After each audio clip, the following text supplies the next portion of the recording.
I said the voice. That's the voice. Let's do it for you all day long.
Yes, sir. Yes, sir. Peace, and blessings. I definitely want to welcome you all back for another great episode. You know my name, celebrity interviewer. I said it, and this is the show, and I have the greatest opportunity to be able to highlight and interview people in the entertainment industry who has been making moves. People sometimes that are just getting started, and people that's been building and making a difference in the community around the world. I have a powerful gentleman to my right, maybe to my left, whatever side of the world you may be, on. Check it out. In the building today, I have another legend, man. I'm excited to say, I have the CEO of Chillzone Entertainment, movie, TV, and show actor, music producer, entertainer, philanthropist. This brother is the founder of Atlanta Actors Award. Yes, He's sir. the founder of the Educators Award. He's also the founder of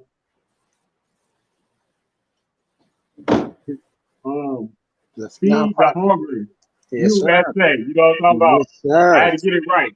Right, Feed right. the Hungry USA. I'm sorry, I had to look down and cheat on that one. That's all right. But hey, I'm very grateful to have this brother in the building, man, and to be able to, hear about his legacy and how he built everything. Man, salute to you, brother. Welcome to the show. The one and only K Chill. Hey, appreciate you having me, brother. Appreciate it. Shot Town, what it do, Windy City? Yes, sir. Man, we in the building. Where you at with it, man? Where you at? ATL, Georgia, man. Atlanta. All day long, all day long. Yes, sir. Yes, sir. But I'm no stranger to Chi-Town. I grew up in Racine, Wisconsin. So I used to go to Jewtown, if anybody old enough to know what that is. Right. Oh, yeah. Definitely. Definitely know about Jewtown. Yes, sir. Where I got ganked. So, they was famous for hustling people. I got ganked for gold herringbone. I got got. Well, I thought I came up on a come up until I got in the shower with it. Like, I'm bleeding. I'm bleeding green. Hey, man, it be like that, unfortunately, sometimes. Oh, yeah. I learned. Happens to the best of us. Happens to the best of us. Yes, sir. You know what I mean? But, man, I definitely want to, just get into the, from the beginning. Just want to say again, I appreciate you taking your time, to be on the show today. Really grateful. You know what I mean? But, I just want to start from the beginning and, just really dive into how you got started. What are some of your influences? What were some of the things that, was around you that led to you to have such a powerful legacy? All right. Well, I got an interesting story, man. Like I just mentioned, I grew up in Racine, Wisconsin. I used to rap in the hallways, Washington Park High School. And I just had this dream like, I want to be like LL one day. So Outkast was bubbling in Atlanta. and two friends that were supposed to move to Atlanta asked me if I wanted to go. So I'm thinking, okay, this is my opportunity.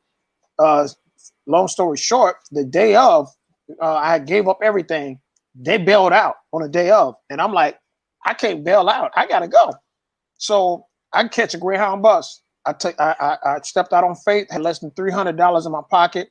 They was like, you crazy, you don't know nobody. How you gonna make it in Atlanta? My dream was I'm gonna meet Outkast, they're gonna sign me and I'm gonna blow up, right? So they really think I'm crazy now. So I get to Atlanta, see this big city, this homeless guy was like, yo, if you buy me a 6-pack, I'll show you what a hot spot is. So I did that. Less than $300 now, keep in mind. I'm buying 6-packs, for the homeless guy. So I'm stepping out on faith. I'm partying at Fat Tuesday. I meet some cool people. They like, yo, we're going to embrace you. We're going to take you in. So fast forward, I get a job at this barbershop called Hairmasters, where guess who comes in there to get their hair cut? Andre 3 Stacks. Crazy, right? So I'm the new barber up in there. I get acquainted with Jazzy Faye, CeeLo Green, Wingo from Jagged Edge. They all come to this barbershop. And it was just God, bro. God put me in this shop. So me and Andre got cool just, from me being the barber cut next to him, because the owner's son cut next to me. Right. And so the owner kept telling me, hey, man, you need to meet Enrique. I think you ought to be good as a group. Now, I'm a hip-hop artist from Midwest. I'm by myself. I'm solo. I don't need no partner. So we finally meet. That was 1995. By the next year, 96, we had 2 hit records on the radio, Set It Off and Make It Shake Like Jello. And that was, man, that was just, people still don't believe it sometimes when I tell a story, because they like, how? Like, come on, that don't happen. That's you making that up. Right. So that's, but the truth, I'm sorry, man, that's phenomenal, man. You know what I mean? Congratulations. Thank you, brother.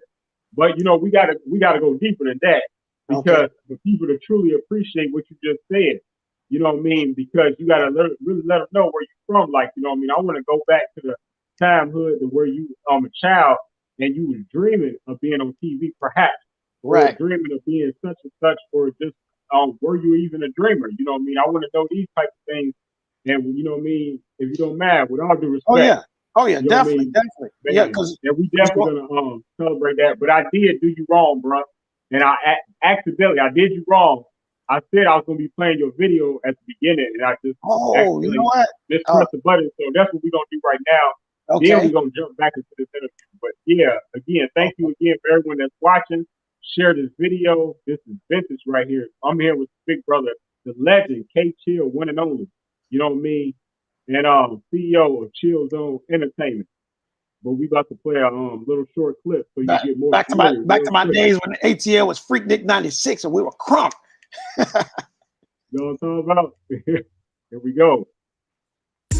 Keep dancing, keep dancing, keep dancing, keep dancing, keep dancing, keep dancing, keep dancing, keep dancing, keep dancing, keep dancing, keep dancing, keep dancing, keep dancing, keep dancing, keep dancing. You know you got to keep on dancing, pump it up, shout it, let's go now, back and bounce, rag top, 911, 8-time slide. Let me see you dip with my hands up on your hip. You can do it, girl, come on, let's go. Let me see you crank it up. Keep the tempo packed, that's how we do it in Atlanta. Brothers pumping hard, 911, 911. Yeah, I bring you dancing, show that hit. Some of y'all players can't do it. When you learn it, you'll be crunk on the floor, yelling you, hey, pick it up, bring it back. Ask me why it be like that. Girl, strip for that tip. This be real, that bass music. Ain't never seen nobody booty shake on gangsta music. Oh, hip hop, New York style, gotta have it. Southern player, dancing. Yeah, them was the good old days, baby. Yes, sir. Yes, sir. I see you, pimp. Yeah. Hey, big bro, that's just like I say, it's phenomenal, man. You know what I mean? And I'm just anxious to myself to know more. You know what I mean? You was definitely from my era to where, you know what I mean, I was a little familiar, but I wasn't all the way on time. I'm getting on time now, though. You know what I'm saying? Oh yeah, you good, man. Now. You know, hey, we just appreciate. Yeah, we just appreciate you giving us a platform to be heard, and some people who consider themselves has-beens. You used to be hot, and you're not hot no more. You still give people a light to shine. So we salute you for that, brother. all day, big bro. Thank you. Salute to you. Everything you're doing and everything you do. But man, take me back as early as you can remember when it came Well, to music. well, when it came to music, I first started being a poet. So I used to write the poems to the little ladies in elementary and high Right? school. Now you're And talking to me. All right. right, right. So I used to write the poems, right? So the brothers that didn't Right. know how to spit the game to their ladies, I would write the little poem for them, get them points, and the girls would be in love with the poem, thinking that they man wrote it. But then it kind of leaked out that I wrote it. So I had some little chicks trying to get at your boy, and and the guys were like, frowning up at me, like, yo, it ain't my fault. So they found out that I wrote it, and then they started, trying to feel me out. And I ain't that type. I was like, nah, so I'm trying to help my guys win points in elementary and high school.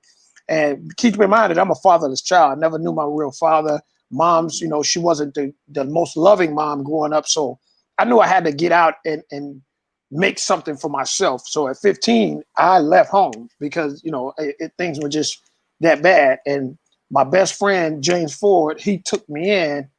Him and his dad allowed me to become the third son. So from 15 on up to 18, I went to trade school, and all that stuff, trying to, just get my little skill together. Thought I wanted to be executive chef and realized I didn't like that.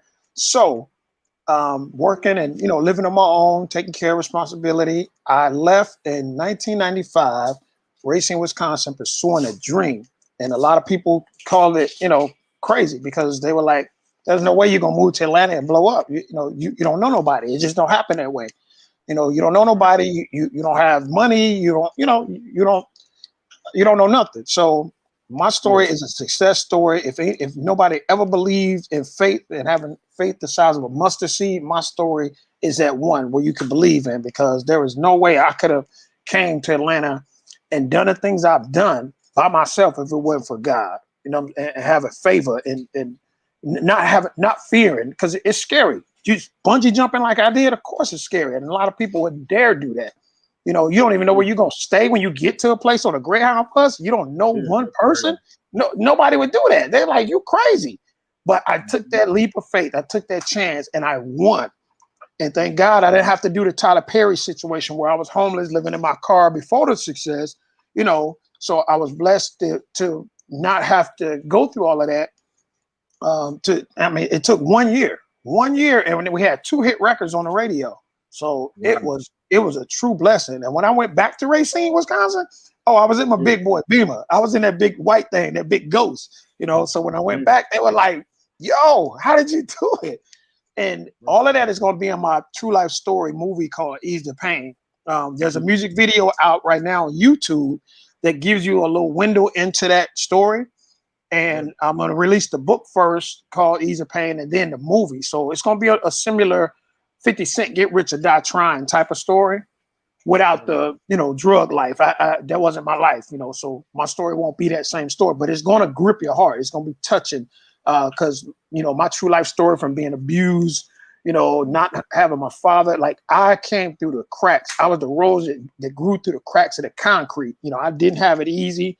Nobody gave me nothing. Nobody helped me do nothing. It was all God.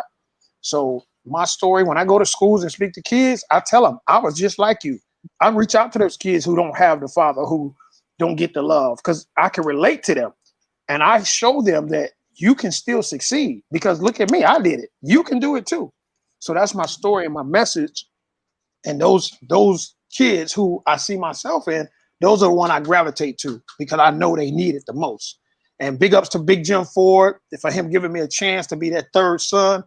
And he was a truck driver, always on the road. And, we partied a little bit. And, I went from the projects to the suburbs type of thing, riding the school bus when I used to walk to school. So, Big Jim, Big Pops, that's my pops.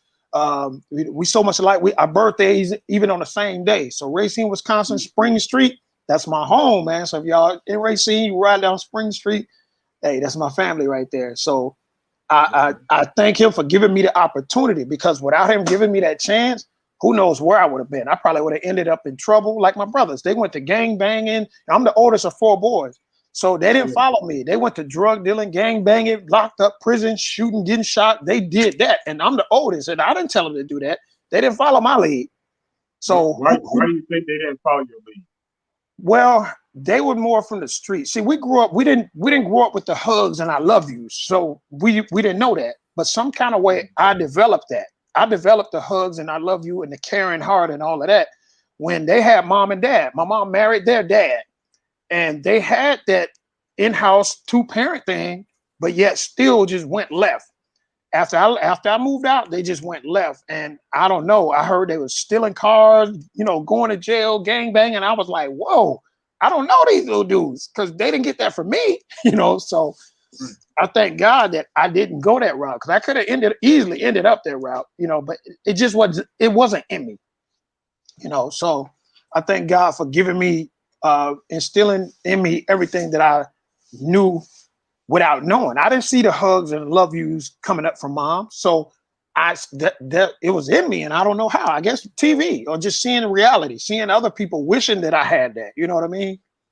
Right. Well, So, you obviously, you definitely made a choice. You know what I mean? You made a choice at some point in your life, and you stuck with it and continue to go down that path to be, respectful and things of that right, nature. right, definitely. So, but for whatever reason, what I mean, some people, like to say, go left, and at times I went left, and I've come back and went right and found my way and centered it out. You know what I'm talking Oh about? yeah, oh yeah, Just to keep things going, sometimes. But yeah. yeah, And it's but fun. It's funny you it's said that. good. It's funny you said that when you said you figured it out. So my baby brother ended up catching. I had custody of him in Atlanta at the height of my career when I first took off in '96, and I had custody of him because mom's wasn't doing good, and I brought him from Wisconsin to be with me.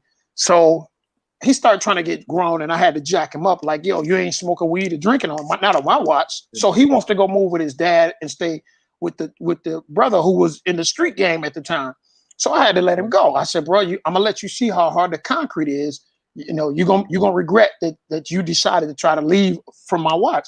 So he goes try to rob somebody after he got cut off doing dumb things for my brother and catch 7 years. He goes to prison. So I go visit him and the third born brother who was in for about 20 years. And I go visit him in Oklahoma. And the young brother told me, hey man, I wish you would have kicked my butt and made me stay with you. He said, I realized now that, you was only telling me right. And I said, you right. Cause we at the car wash, Chili from TLC pulls up. We both getting our BMWs washed and he freaking out. He like, Jay, that's Chili. I said, I know, bro, calm down. This Atlanta, you're gonna see that. So he never got to tour with me and see everything, but he saw enough. So he was like, man, when I get out, I'm gonna get this right. He said, when I get out, I'm gonna get it right.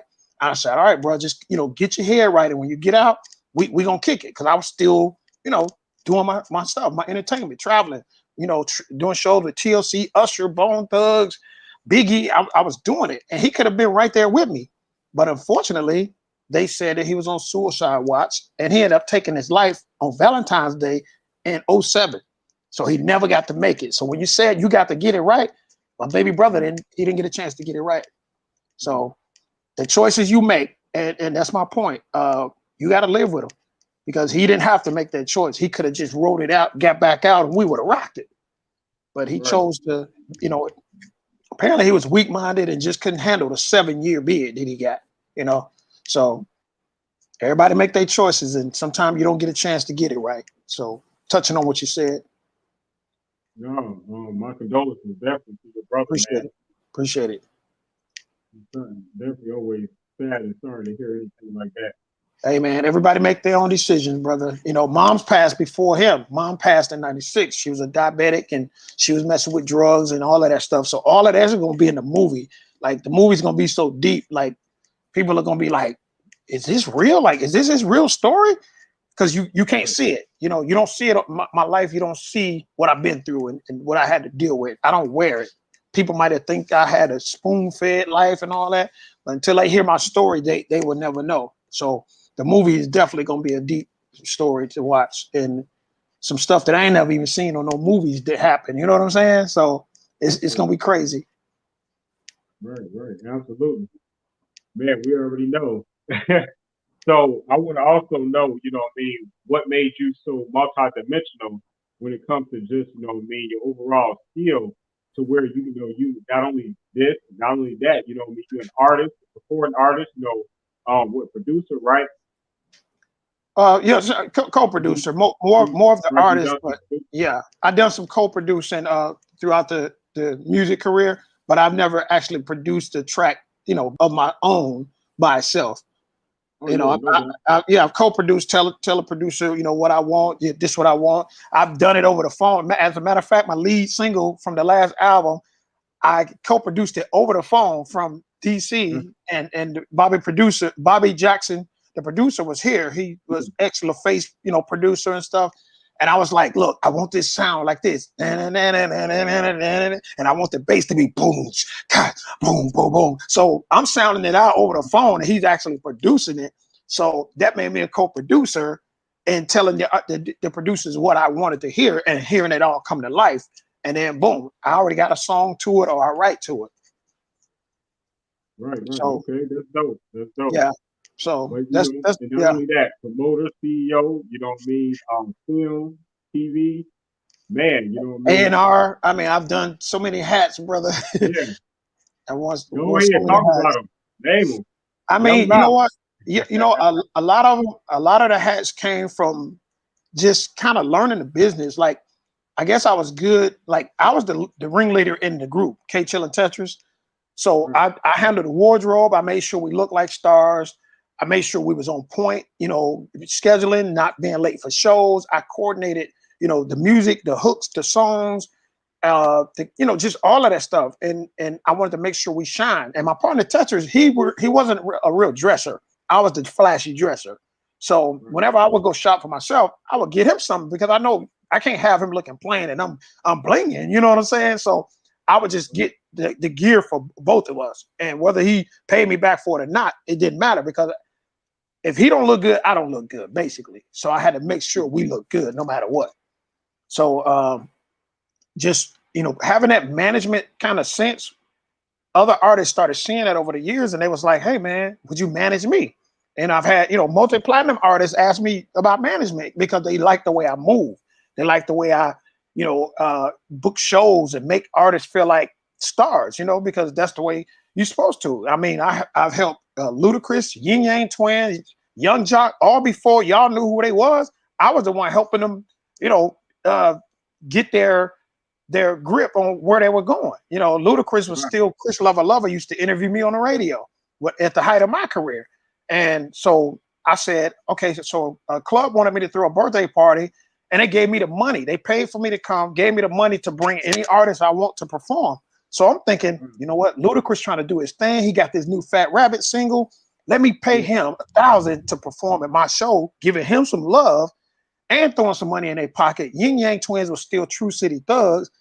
And you know, before they became Yin Yang Twins, let me get them 500 to come perform in my show. So I'm showing them love instead of giving it to the big guys who don't need the money, who got all the money. So I said, okay, I'm gonna help these two cats come up. So when they blow up, you know, I can just know that I helped them and they'll know that I helped them. So that's what happened. They both blew up, both had them on my show, put money in both of their pockets, did multiple little tour dates. And that was me giving back, helping them cats come up before they blew up. Young Jock used to be on my new artist showcase.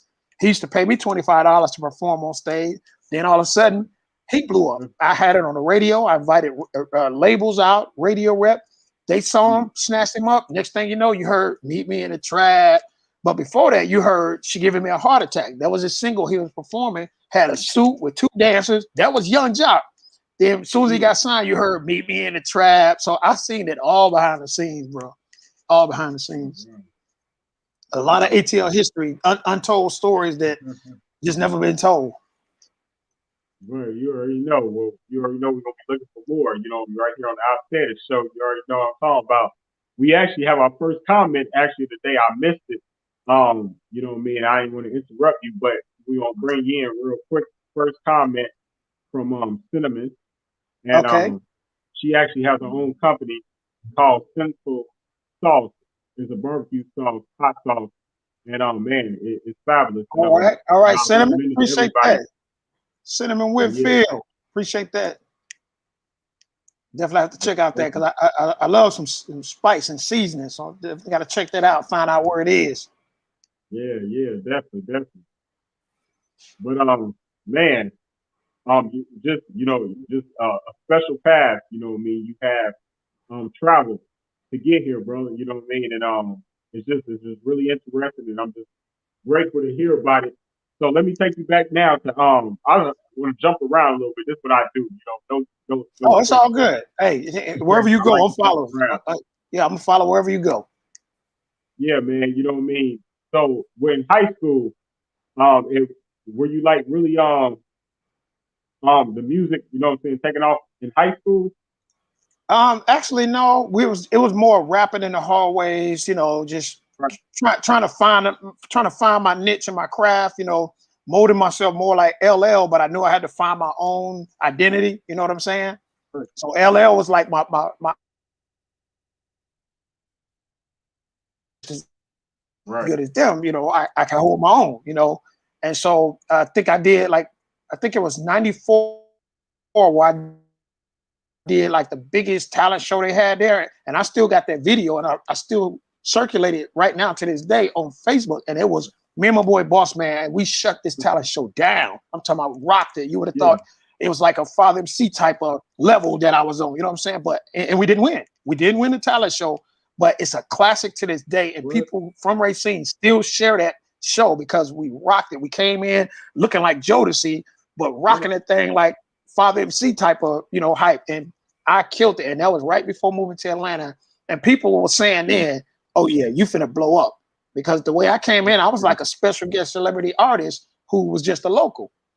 So they knew then, okay, the way he rocked that show and the video still circulating to this day, it's a classic. Right. They knew I was on my way. A lot of people said that. They was like, oh yeah, once you get to Atlanta, you're gonna blow up. They were saying that. People believed in me, but there was a lot of naysayers that didn't believe in you, boy.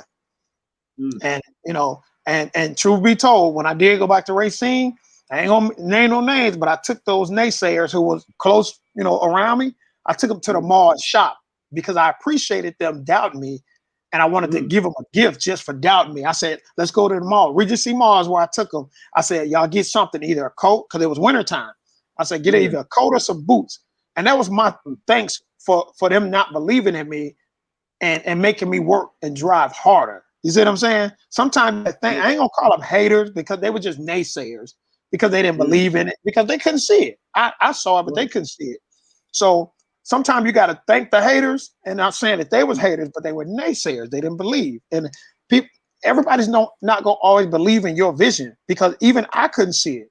You know, when it's dark, there's no light at the end of the tunnel. You can't see nothing, but you have to go by faith and not by sight. And so that's what I did, and I hopefully taught them to believe in going by faith and not by sight too, because they saw that I did it, and there was no way. I didn't know what was going to happen. I had no clue I would come to Atlanta, blow up as a recording artist, get into movies, and end up with my own day. The city of Atlanta has given me my own day in the city of Atlanta.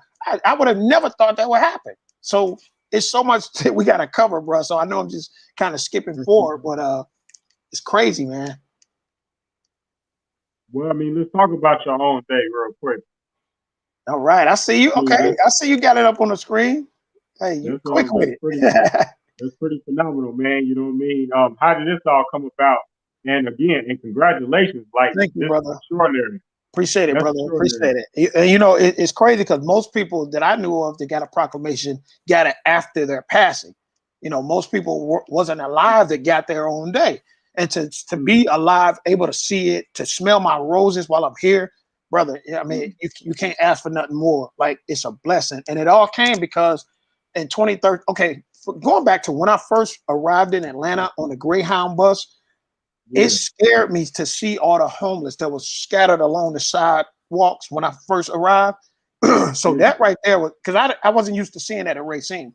So when I got to Atlanta and saw that on the streets of Atlanta, downtown, I was terrified. And I thought, if I don't make it, I'm gonna be out there with them. And I was trying to, I didn't know how to grasp that. So that fear stayed with me. So once I blew up in 96 and start, doing stuff on radio, I was getting ready to crank something up with Chillzone Entertainment. Then I heard a voice. It was God talking to me, said, no, you're gonna hold off on Chillzone and you're gonna start this nonprofit, Feed the Hungry USA. And I'm talking to God in my head, like, well, I don't know nothing about no nonprofit. I don't want to do that. You know, that's too much. And God was like, no, you finna do Feed the Hungry USA, and you finna help these people out, because that fear set in me so much that I thought I had to be rich before I could help them. You see what I'm saying? I thought, well, God, I ain't made my million yet. I can't do nothing for him. But that's when he was like, you finna do it, and I'm finna help have the power of people get behind you. And that's what happened. I put Feed the Hungry USA together, and I reached out to V103 in the community, got a GoFundMe page built up, and V103 let me come in and do a interview.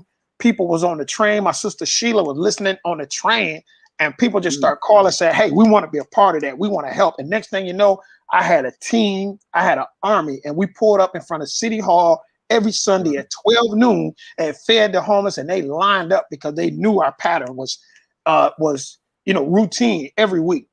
And so in front of City Hall, people, the homeless guy were lined up because they knew we was coming with food, clothes, toiletry, medicine. I mean, you name it. We gave out jobs. We even slept outside for Black Friday after Thanksgiving.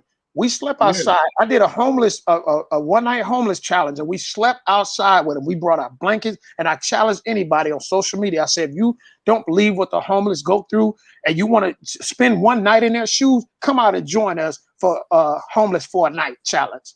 And they came out, and the people's lives were changed forever. They was like, oh my God, I would have never known it was like this. Because a lot of people be like, I ain't giving that homeless guy no money. He's just going to go drink and smoke it up. So until you sit there and talk to these people and find out they were just like me and you, somebody went through a divorce or got fired or laid off and just lost their grip on life. And they regular people. I was talking to professors out there. They were homeless, brother. And until you sit down and talk to these people, you would never know. All these people are not crazy and not on drugs.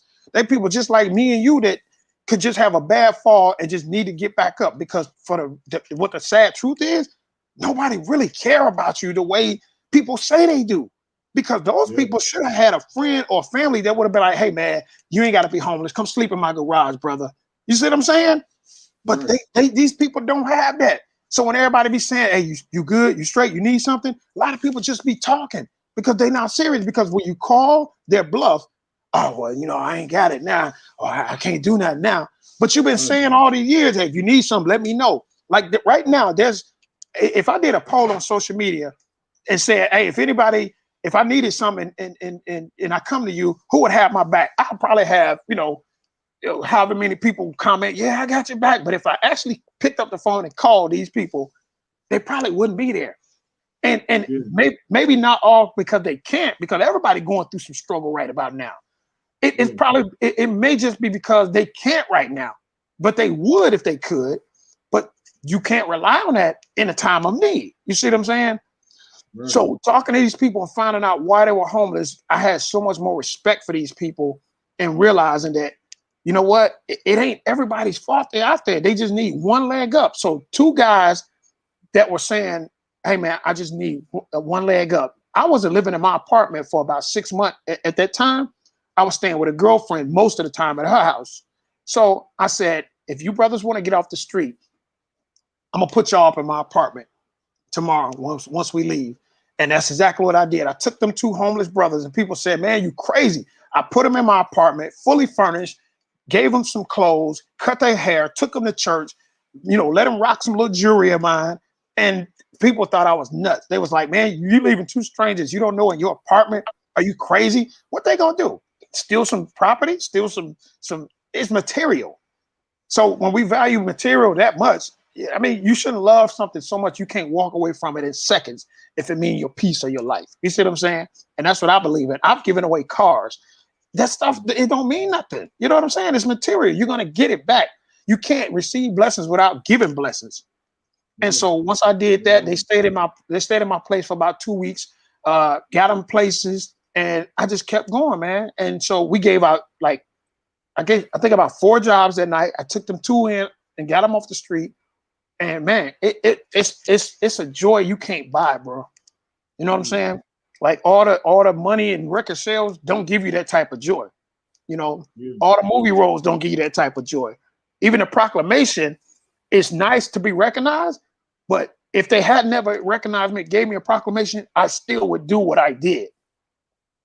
Because you can't get that back. And those people, they're gonna remember me forever. They're gonna be like, that's that guy. I walked down there one time doing an interview.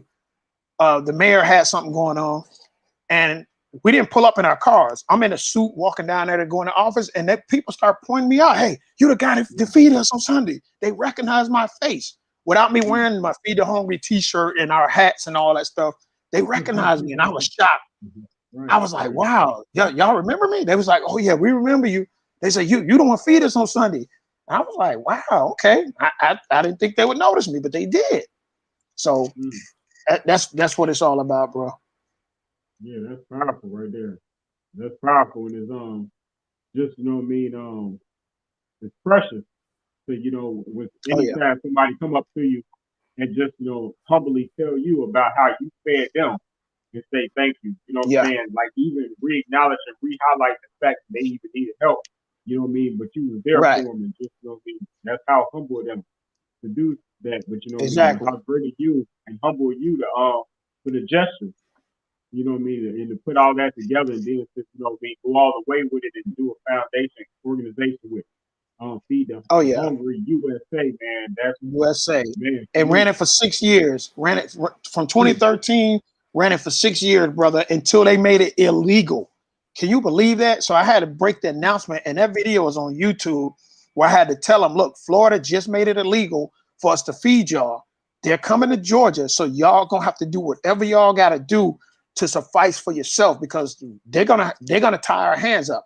And I told them with tears in my eyes. You can find that video on YouTube, brother, where it's giving back or something like that, where I broke down trying to tell them that we wasn't gonna be able to continue feeding them the way we have been. And so that hurt me to my heart to have to, you know, say that. And man, that was a hard time, brother. So you know, we was trying to get them resources. A lot of them didn't have addresses to get jobs or a phone to, you know, to get a call back, license. I mean, it was so many things we were trying to help them get so they can fend for themselves, because, you know, once they made it illegal, you're going to get a ticket to go to jail if you feeding the homeless. It was a sad day, brother, to know the humanity wasn't there. Like, how could a city even go for something like this when we trying to help the people and you want to lock us up for helping the people? Like, come on, man. And I wanted to run for mayor. I ain't gonna even lie. I wanted to run for mayor at that point. Like, okay, something got to change. I'm gonna have to do it myself. I was like, where's my suit? Let me go get my suit. Yeah, so, man. I mean, when they make a law like that, and when they push an agenda like that, it really shows that's them raising their hand, let you know what they stand for, what side of the fence they really stand on. That really, you know, they don't really care about us to the point to where they, you know, that they may advertise. Right. So, it was all about money, because the permit was so they can get a piece of the money. And, you know, they had a complaint about the homeless people leaving, you know, the plates and trash around, which I understand. It does make the city look bad. So what we tried to do was feed them and collect the trash when they were done. And then we went around picking up the trash so they can't blame us for being a part of the loitering around downtown. So, you know, I get that. Yeah, the homeless guys could be more clean and respectful, but, you know, I mean, what do you say to somebody who just sleeping outside every day? Like, I think all the care goes out the window as far as, oh, we got to keep the downtown clean. So, you know, Master don't say nothing. I don't think they care about that, but we try to encourage them to help us help y'all by keeping the place clean so they don't shut us down. And so we did all we could do, even picking up trash and everything. We did everything we could do, but we're not there 24/7. You know what I mean? And it was just impossible to stay on top of it. Yeah. So, and probably getting y'all probably getting like a few anyway of littering that, you know, wasn't even on y'all time. Exactly. It was a lot of littering. And they would blame it, you know, because they saw the City Hall saw us coming every Sunday. So actually some cops would be sitting in front of there where a caravan would pull up, and the cops would actually come out and move their car for us because they knew it was routine that we came 12 noon on Sunday. So that was, you know, that was respect. And I felt like, well, maybe they'll get behind us. So I tried to schedule a meeting with the mayor, and I never got seen.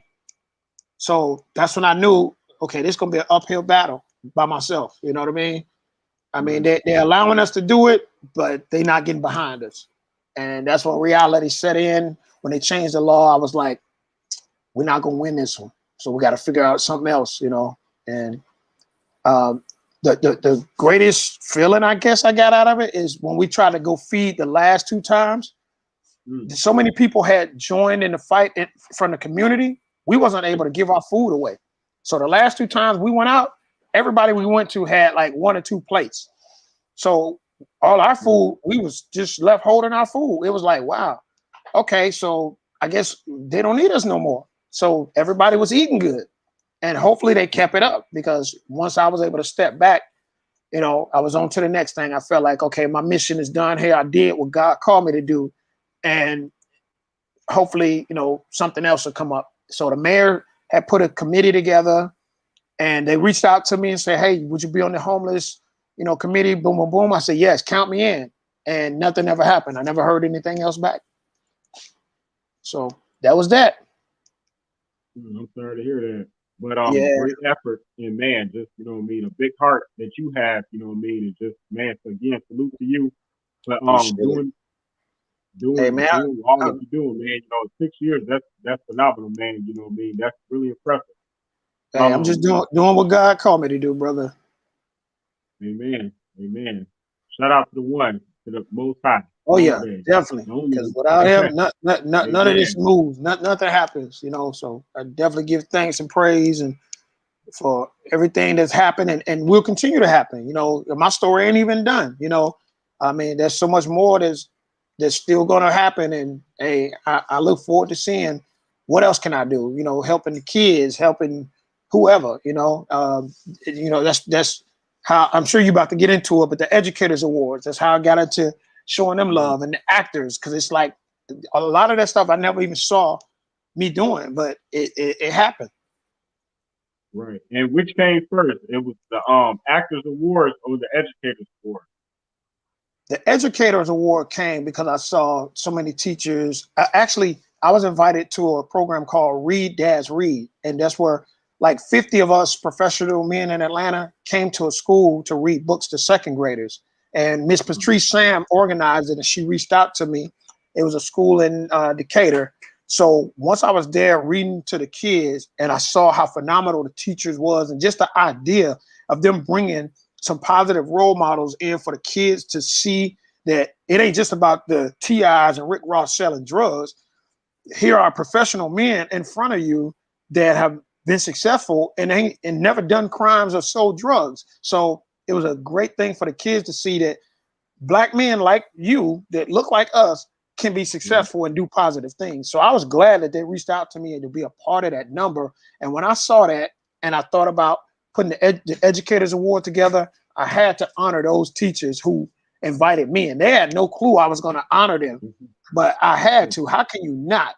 You know what I'm saying? And so Miss Patrice Sam and the other teachers that were honored, they were very happy, and I wanted to make them feel like superstars. I had Noel Gordine come perform with the hit song Down by the River. I put out the red carpet for them. The Rendezvous Event Hall was elegant. It was extravagant, and I wanted the teachers to feel like superstars, and we pulled that off. So that came first, which I really didn't want to do it at the time because it was December 23rd. A lot of people go out of town for Christmas, and too much goes on close to Christmas. But I wanted to really get it out of the way before the Actors Awards. So I knew the Actors Awards I was putting it together for March of 2017. Thank you, Cinnamon. So I wanted to just go ahead and kind of get the Educators Awards in first, and just to see what it would do. And it turned out to be phenomenal. The teachers were appreciative. There were some tears. It was so much joy. V103 got honored, the biggest radio station we have here in Atlanta.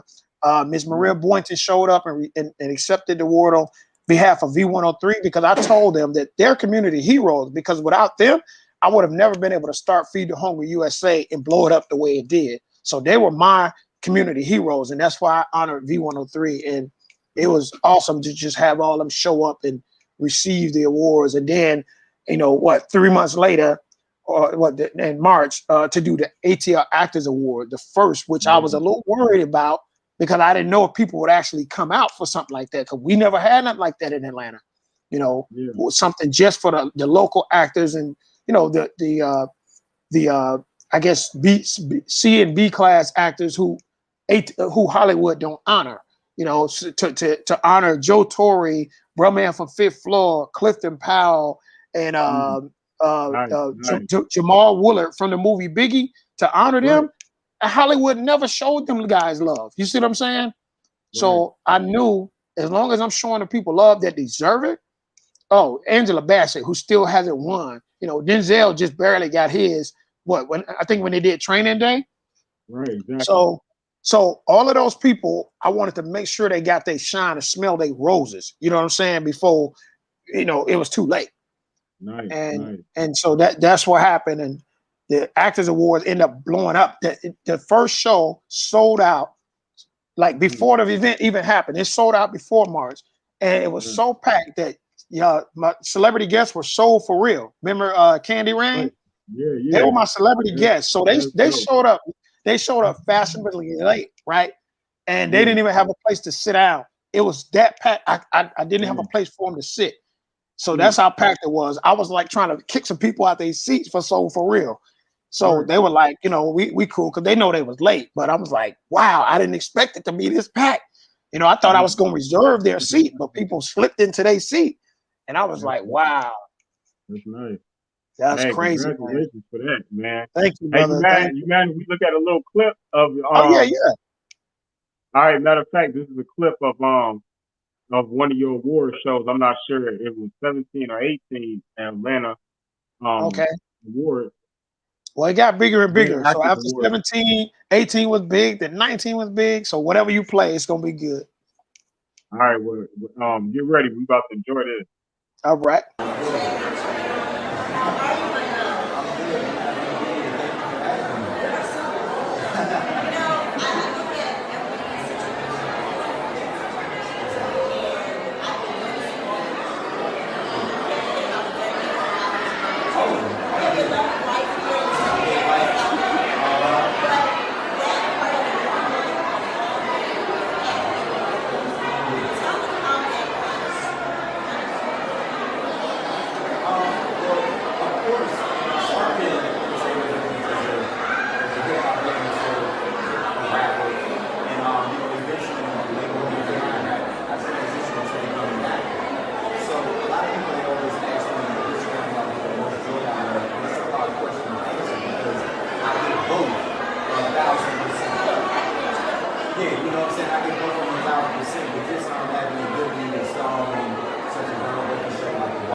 Dope. Yeah. Do you know who that actor was? No. That was Trey Chaney being interviewed by Monica Elam. Monica is Lil G from Silk. She's his PR. So that's who was there interviewing Trey Chaney. And you remember him from he was on The Wire. He was on Saints and Sinners TV show. If you remember him, with Angie Stone and Clifton Powell. He was the son. Jamal, that's Trey Chaney. That boy is awesome, and he's a dope rapper too. That's nice.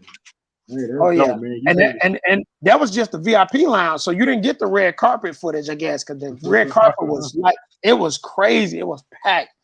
So if you got that footage, man, that's the footage to see. That red carpet was swamped. Paparazzi was everywhere. Yeah, I don't have that footage on the deck. Right okay. Now. Well, yeah, it's so much footage out there. I got it all on my IG pages and Facebook pages. But yeah, I got so much footage. You'll be showing a whole show with just the footage alone. Yeah. So where the documentary is at? The documentary for my Ease the Pain? Your documentary. Because you said, you got so much footage. Oh yeah, right. Yeah, I definitely got to put that together. Because I'm actually getting ready to put something together, because everybody's waiting on 2022. They're waiting on the 4th annual, because I paused right before COVID because of some restructuring I had to do, because you get some when somebody like myself, a brother, doing something this big for the city of Atlanta, they complain about nobody does nothing for us, right? But then when something does come, you get a bunch of ungrateful Negroes. You know what I'm saying? If you understand what I'm saying, you know, people that all just want VIP, they don't want to support the movement. Like the place should have been packed. It should have been a line around the corner because we never had nothing like this in Atlanta. And now we got it. And I did it with elegance in class. You know, I did everything from the searchlights to the ice sculpture, you know, stuff that they ain't used to seeing. And you would think that that line should have been wrapped around the door. So what it is if Mr. Peter, you know, if Mr. Peter, say if it was a Peter Scott, you know, a white man that did it versus me, it would have been a whole different level of respect for it. But because it was a brother, and a lot of people that have hate in their heart, they probably felt like, well, if K Chill didn't do it, I would have been there. You know what I'm saying? Not that I've done that to anybody, but it's just the fact they don't want to let me see that they're supporting something that I'm doing. And that's what's sad. And that's what the crab in a barrel mentality messes it up for a lot of people.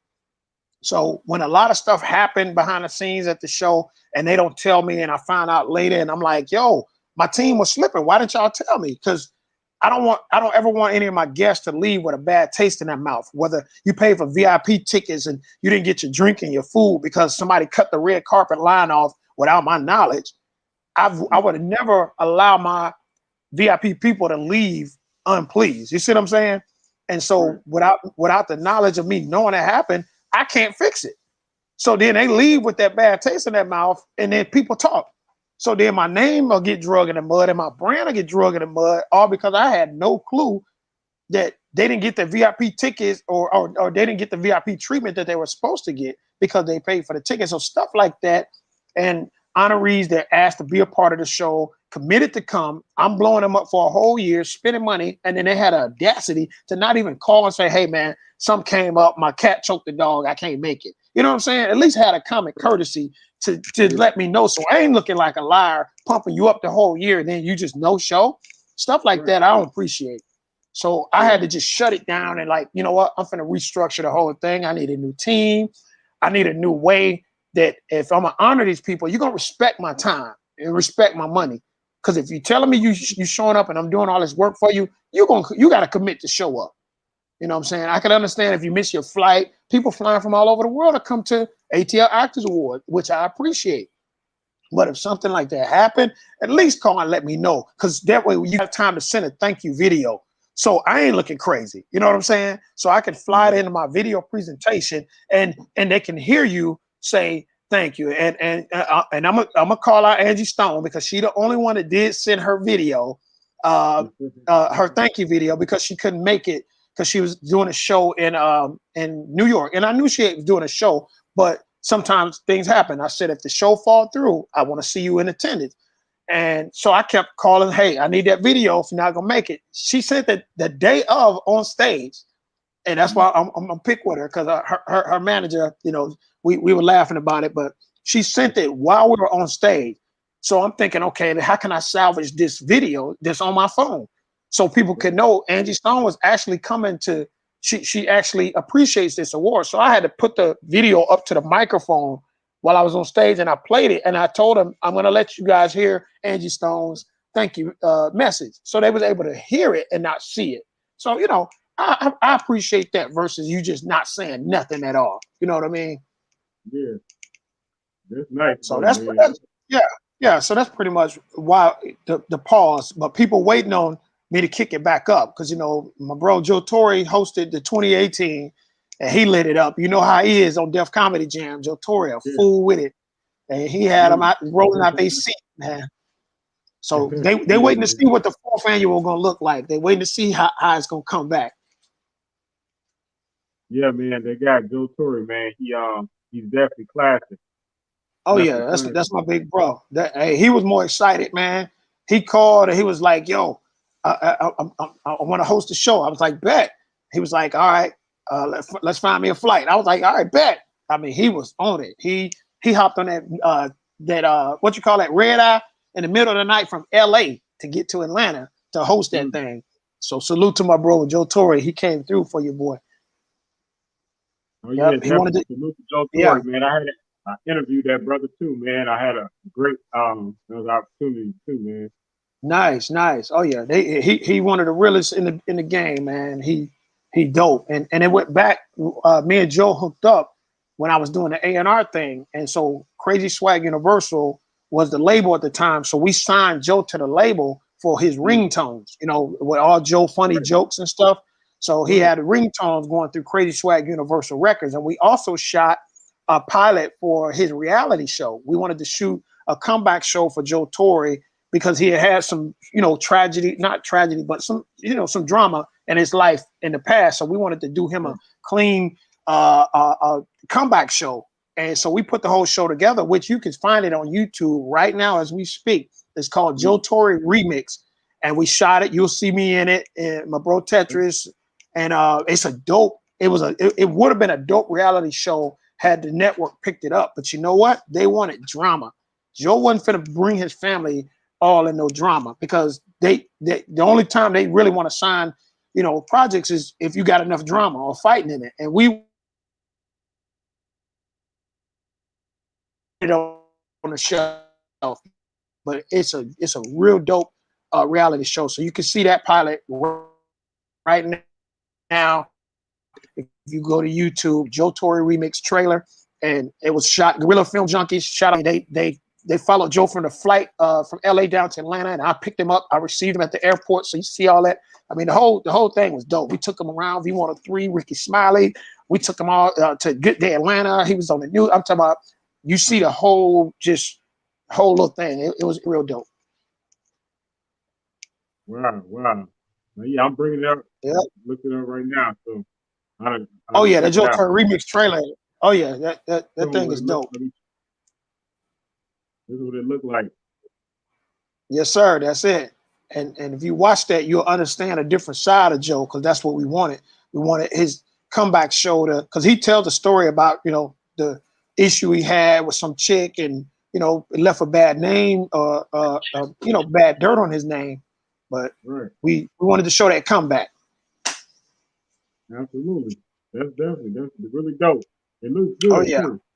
Oh yeah, definitely look good. Guerrilla Film Junkie did their thing. We could have did a whole series, you know.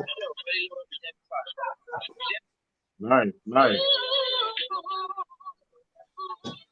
Yep. Man. And Joe got another. Joe got that album. That album you sent me, the clip. Oh. the Amplify album. No. I mean your album. Oh, okay. The Amplify album. Chill. Right. I mean Amplify. Right. Amplify. Yeah. Right. Okay. You peeped it out? Oh yeah, the whole thing. That was hot. Okay, appreciate it, man. You know. Hey, when my boy Layzie Bone from Legendary Bone Thugs, Freak Nasty, I put my hand up on your hip. When you dip, I dip. Hey, them brothers, hey, they brought it to life. And do you know what's crazy about that song? Those brothers asked me to jump on my song, bro. That was crazy to have a legendary a legend like Layzie Bone say, "Hey, I want to jump on your song." I was like, "Are you serious?" Like, hell yeah! That was dope. Oh man, rocking, man. I mean, so much history with that. So shout out to Felicia. That's Layzie Bone's wife. She used to be my backup singer back in Racine, Wisconsin. Then she moved away because she sang her butt off. She got with A-Ball and MJG, was singing some backup and stuff for them. Then she ended up with Bone Thugs. So I'm at V103 one day going to do an interview, and boom, her and Layzie Bone walks in the studio. And I'm like, yo, Felicia, what's up? Oh my God. So that's when I got connected with Layzie Bone through her. So I'm over at the crib one day, and I'm letting Layzie Bone hear the track, and he like, yo, I want to get on that. I'm like, bet, come to the studio when you're ready. He comes to the studio, we rocked it out. Felicia got on the album. You hear her on not so much more. Love for Life. You hear his wife, and you remember Felicia is the one that brought you the hit with Crazy Bone. Is G-O-O-D good? Remember that song? It's all good. That's Felicia. That's Layzie Bone's wife. So she brought you that hit with Crazy Bone. If you can go back to it or remember it, and the girl she can sing. So shout out to her for connecting me and Layzie Bone. And he came to the studio. Once I let Freak Nasty hear it, he was like, yo, I want to get on that, because Freak was a Layzie Bone Thugs fan. So Freak was like, yo, I want to jump on that song with Layzie Bone on it. I was like, bet.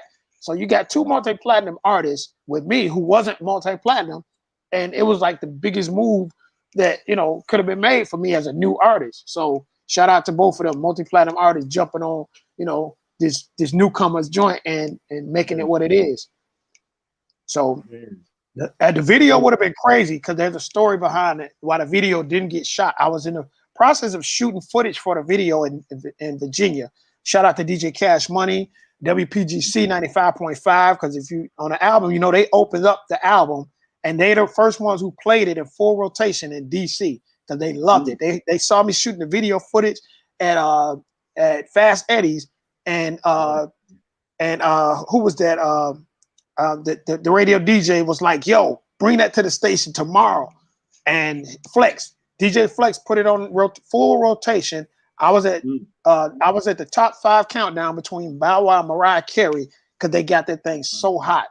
And so the video, I was shooting the video footage, and then I got a phone call saying, hey man, somebody stole your song. And I said, what? No, it can't be. You tripping. They said, no, I'm finna send it to you. Somebody stole your whole song, your concept. And I'm like, couldn't be. So I listened to this song and I'm like, tat, tat, tat it up, tat, tat, tat it up. And I'm like, whoa. And I hear that, and I hear the whole concept, the ingredients of my song. And it's got Fable on it. And it's the group Alliance. And the DJs, everybody hitting me up like, yo, they stole your song. So mine came out in 05. That one came out in 07. So you do the math. And I was like, man, ain't this a blip? So that's why me, Freak, and Layzie never got to do the video because we just kind of pulled back once, they blew up and had a video out. And I was like, okay, so let's see how much money they rack up because we finna go to court. We finna hit a lawsuit. So that's how that went, man. So just because your stuff is copywritten and all that, and you drop it first, don't mean somebody won't steal it. So let that be learned. And it's just a matter of if you're gonna spend the money to go to court and sue them and may not even get the money you spend back. You take a gamble. So if it ain't sold multi-millions, sometimes it ain't even worth going after, so that's a lesson learned. So y'all take notes, artists out there. Just because it's copywritten don't mean it's protected.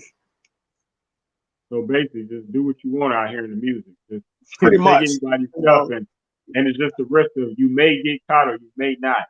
You know what? It's about who can afford it. I mean, if you look at Diddy and Jermaine Dupri's history, they would jack a song and dare you to challenge them in court because who gonna win? Who got the most money? And that's how it goes. If you got enough money to fight them, yeah, you're gonna get something. But if you don't, you just got. So take notes, people, artists out there. Yeah, man. Don't rely on one track. That's what it's basically saying. Don't rely on one track. Make you a few albums if you're gonna do it. Oh yeah, yeah. Because it's a cutthroat, shady business, and I've seen it all. And I'm not even exempt from the jacking. Anybody's stuff can get stolen and jacked. Who's that?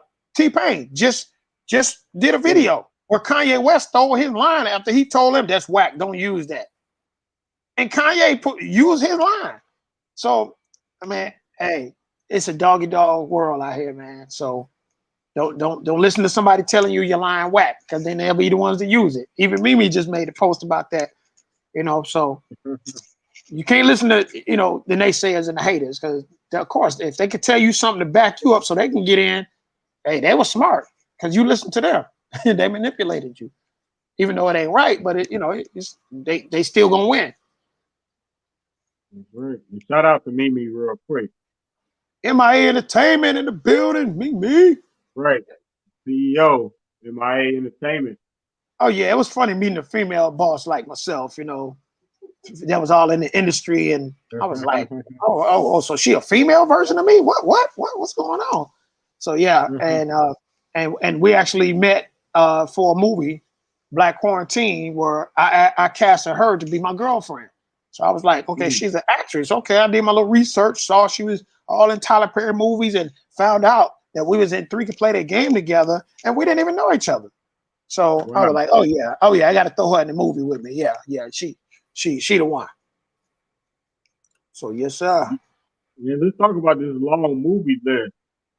Oh Like yeah, that's just man. like just crazy. You know how that happened? I was in Wisconsin visiting a friend, and my boy Salazar, who's been in, a few movies, we met at an audition, and he said, I'm a rapper, so if you look out for me, I look out for you in the acting. So we swapped little information, and I'm sitting there watching Tyler Perry's Happy Family Reunion or one of them, and I see my boy Salazar sitting right there. He in there with uh Boris Kojo and all that, whatever movie that is. And I'm like, yo, that's my boy. I'm telling my people, yo, that's my boy. So that day, I decided, I said, when I get back to Atlanta, I'm jumping in me a movie.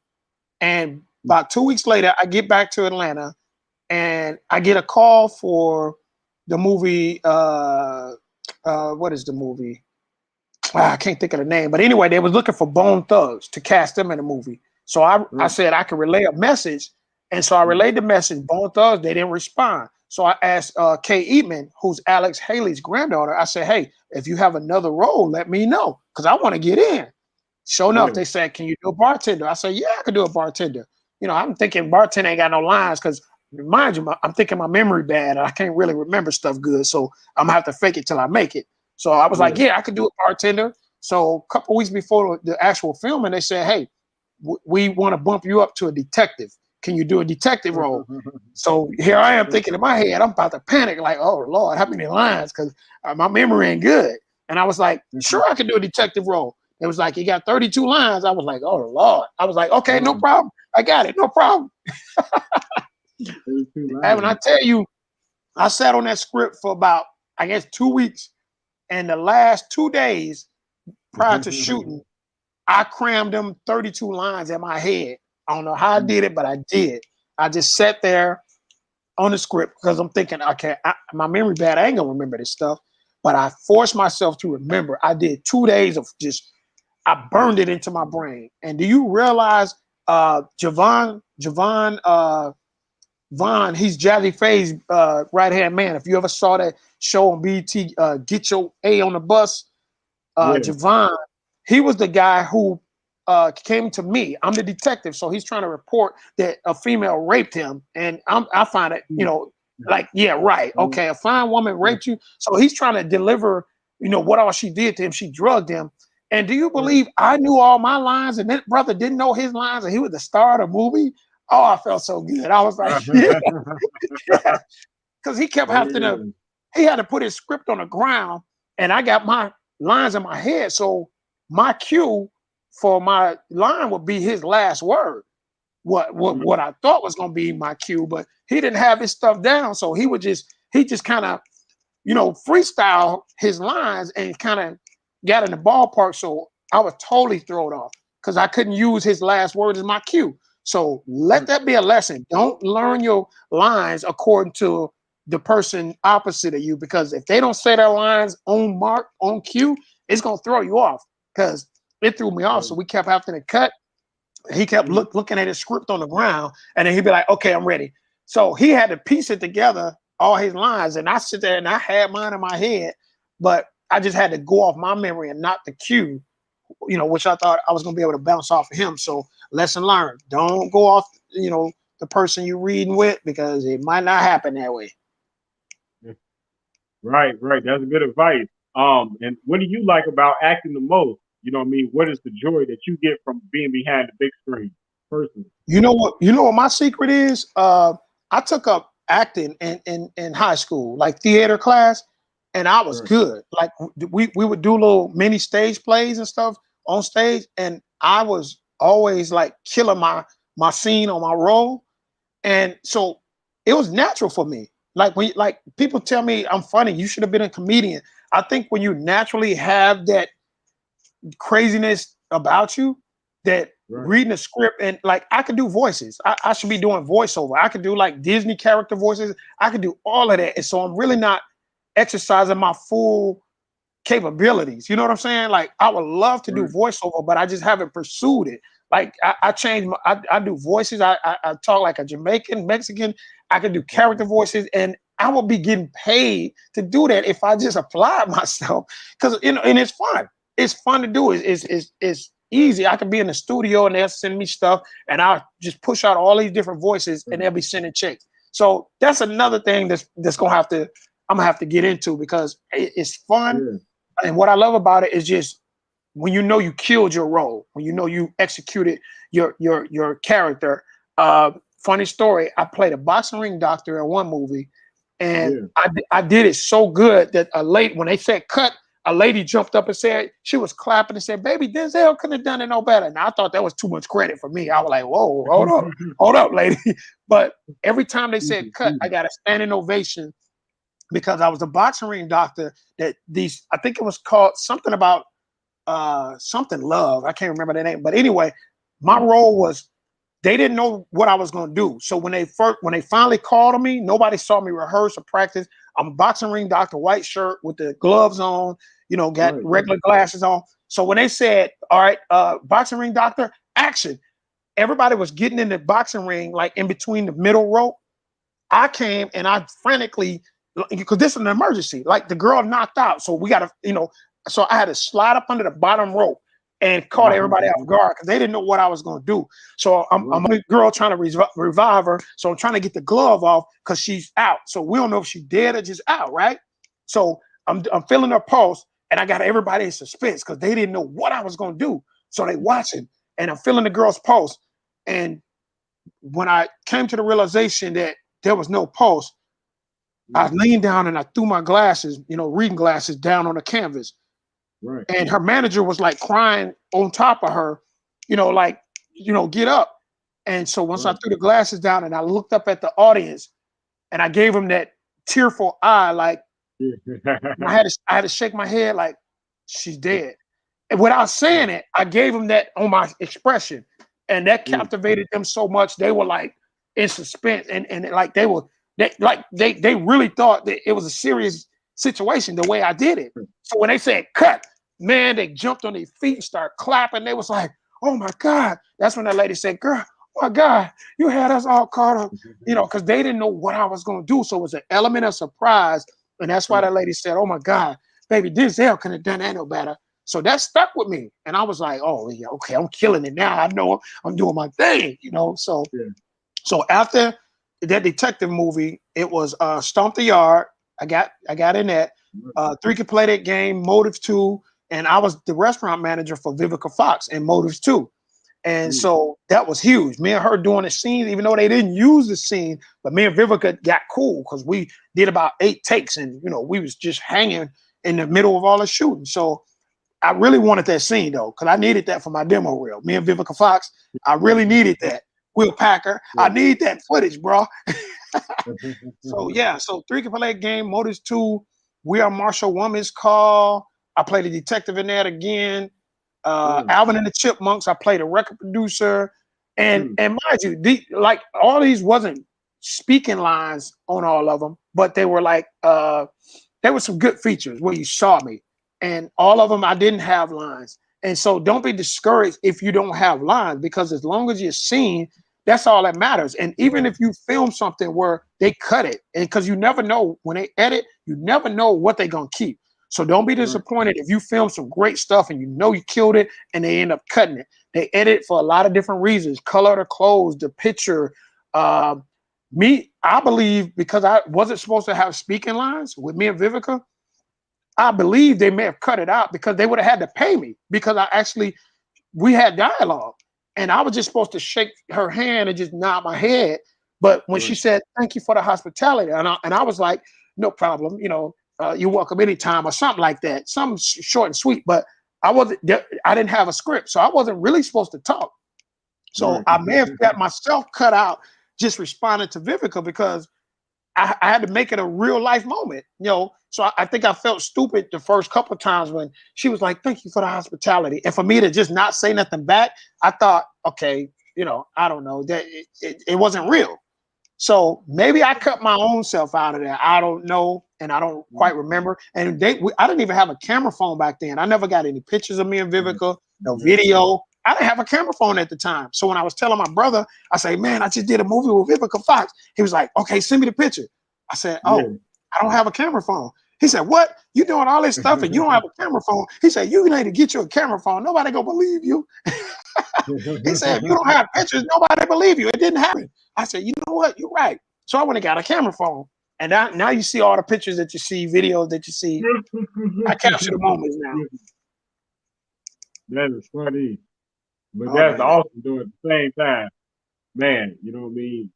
Using the film is biblical, man. Oh, man. Yeah, That was man. I dope. was looking at your bio and everything, man. It's just extraordinary, man. You've done some just incredible things, and just from the music to the big screen, you know, being played on the radio. You know, not everybody gets a Oh, chance to man. have a song on the Yes. radio, but to be in Yes. heavy rotation and to be, you know, up Yes. there with, excuse me, with some of the top considered A-list quote unquote artists of today. Right. You know what I mean? That's just, you know, really nice. And then to give people their break, you know what I mean, and to just, you know what I mean, to have such a big heart and to give money that you worked hard for, you know what I mean, to try to open up a door for someone that you seen had great potential, and then they end up becoming Yes. stars, superstars, you know what I'm saying? That's Yes. just, you know what I mean, just great deeds you've been doing out in the community, man, giving to the homeless, 6 years straight, feed the hungry USA, man. That's just phenomenal, brother. You know what I mean? I'm Appreciate proud it, of you. man. I salute you, man. You know Thank what I you, mean? brother. And you know, I just, you know, I have a lot more pictures though. You know, a couple more questions for you too. All right. But you know, as we just appreciate some of these pictures and some of your history, you know, real quick, if you don't mind, you know, just talk about, you know, the moment when you see this picture. You know, what does that Oh, mean to man. you when you see that? You know what? You know, That picture right there, what was people realizing more people saw my dream than I realized, because that was the first ATL Actors Award where I was scared that nobody would show up, because we never had nothing like that. And who am I to try to throw something this big? You know what I'm saying? In Atlanta. And to see the people come in and look good, I'm talking about people look like they were dressed for the Oscars, and they came out because of my dream, man. That was like the most realest thing that could ever happen. And I was so worried that nobody would come. You know what I'm saying? And man, to see that, and also I got surprised with my own award that night. They got me. One of my staff was like, "Look, I want to present an award to somebody who's extraordinary." Blah blah blah. I said, "Okay, no problem." So she got up there and she started talking about this great guy, and I'm looking around to see who it is and who she talking about. And she was like, "And this guy, he does so much, and he feeds the homeless." And I started realizing, wait a minute, that sounds like me. Hold up. So then she breaks out this glass plaque, bro, and it brought me to tears, man. I had allergies in my eyes, man. And she surprised me with my own award for doing that event and just, you know, other stuff. And and it let me know that, okay, these people really appreciate what I've done, and I got to keep doing it. You know, I'm carrying Atlanta on my back, and I'm gonna do it even bigger next year. And that was my whole drive. And it was a blessing, man, because a lot of people flop trying something that big for the first time, and they run with their tail tucked in between their legs. I wasn't afraid to fail, but and mind you, I only promoted on social media. I did no radio, no TV, and it packed out with just social media. So that let me know that the people were starving for something like this. They really wanted it. And once I saw that first sellout show, I said, "Oh yes." That's when I brought the big guns out. Brojo Tory jumped on. I was like, "Yo, I'm bringing the searchlights, the ice sculpture. We doing it at a bigger venue, Porter Sanford Theater." People was like, "Yo, I want to invest. I want to sponsor the Fox Theater for you." And I was like, "Nah, Fox Theater is extravagant and nice, but it's downtown. And you got to understand, downtown parking ain't nice. You either going to get towed, ticketed, your car broke in, or something. So I don't want my attendees having a bad experience just because I wanted the Fox Theater. We don't have to have a Fox to have a turnout for free parking, you know, with security, you know, on patrol and stuff like that. So people want to come to your stuff, long as they car ain't getting towed and ticketed or broke in. Oh, they'll come support your event. So I bypassed a sponsor offer for the Fox Theater just because I wanted my people to be comfortable. Because when I go to the Fox, I have a problem with parking. You either gonna get ticketed, towed, or your car broke in, and I didn't want to do that to myself, let alone my attendees to go through that. See what I'm saying? Oh yeah, so yeah, I definitely, you know, had some sponsor offer, and I never had any sponsors for this other than the first one, Dino Metro Boys, and one of my other African brothers, they went in on the promotion with me for the first ATL Actors Awards. So shout out to them. They started, out with me with the vision. Metro Boys Entertainment, Big Dino. They saw the vision and believed in it. And from that point, I just kept it going. I never had any major sponsors. And when you're throwing something big like that, you're going to hear some no's. I reached out to the Coca-Colas, to the Deltas, to everybody, but no sponsor came aboard. And I couldn't stop just because nobody was going to come in and help me foot the bill. I just had to keep going. And had I had a sponsor that would have came with a blank check saying, hey, we love what you did on the first one. Yeah. Let's see what you could do with this blank check. My God, boy, I would have it would have been Hollywood all over. It would have been for some Oscar stuff for real. You know what I'm saying? But I still made it do what I do. It looked bigger than what the budget was. And a lot of people thought I spent crazy on a budget. But, you can, if you know what to do and have resources, you can make it look as huge as life. You know what I mean? Yeah, it's all about perception. Man. It looked great, man. In no ways, it starts with the way that you come in the building, the way you step out the door, the way that you dress, you know what I mean, and the seriousness, and that's how serious people gonna take it too. You know what I mean? Oh yeah, because they used to compete with me with my wardrobe. Right. Yeah, they used to compete with me with my suits, man. Just so you know. Yeah. I see you, brother. Talk about this picture and this moment.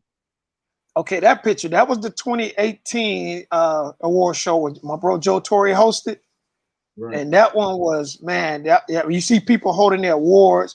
Those people were really grinding and they deserve their recognition. You see Kevin Savage, who was on the BET show. I forgot the name of the show, but he was grinding. You see Tabitha Duncan from the multi-platinum group Cut Close. You see her there in the purple camouflage pants. She's Key Sweat brought that group out. So she came as a performing artist for me. And she was like, yo, I gotta be there. Like she was like, I'm gonna be mad if you don't have me on stage. So shout out to her. And Troy Bland, you see him in the middle with the blue suit. He's on all kind of movies. Jay Adonis in a white suit. Like everybody there had a purpose and a reason why they got honored. And if the whole world never heard of them before, they knew about them if they watched my show or saw the post on social media. They knew them for the first time, and that was my whole goal, to bring producers and actors together and people like you, yourself, Mr. I Said It. If you never heard of them in your life before, now you have. You see what I'm saying? Sure. And that was the whole goal. Yeah, man, you did a great, awesome job. You know what I mean? Doing that, pulled it off, and went, like you say, 3 years straight until they you felt like you have to reorganize things around. So man, and thank God. Yeah, thank God I did, because had I not pulled back when I did, COVID hit and shut everything down. And my shows normally sell out a month or two before the actual event. I would have been refunding people ticket money, all that, man. And it would have been a mess. So thank God. I think that was God looking out too, because it would have been crazy trying to refund everybody, or whatever. Just all a mess, the red tape. Yeah, it's horrible. All right, talk about this for me real quick. All right. Oh, that's Ivy Ray. She's an artist that I found at a karaoke show, and I, groomed her and managed her, and she dropped a bunch of hit records. I actually got one song with her that I produced with her, and she been killing the game, rapper. Now she's doing a bunch of other stuff. And she honored me at her last album release party, along with another multi-platinum artist, DJ Taz. He the hit maker of That's Right, and a producer for Kilo Ali, another ATL legend bass artist. And so she honored both of us that night. LA Snow was supposed to come too, who made the hit song Daisy Dukes and What's Up, What's Up. So he was supposed to be honored with us that night. And getting honored, man, with people I grew up listening to and watching, like, you remember Webster from the TV show, Michael Jackson's friend Webster? I got honored with him and the lead singer of the group Climax, and Kool Mo D. I got honored with that group, brother. Do you know how powerful that was for me, man? I mean, about Cheryl Cooley? Hey, the lead singer, what's her name? I'm sorry, you said lead singer. I'm sorry. She's the lead. No, Joyce, the lead singer of Climax. Yeah. Remember the song, Men All Pause, Meeting in the Ladies' Room? So the lead singer, Joyce.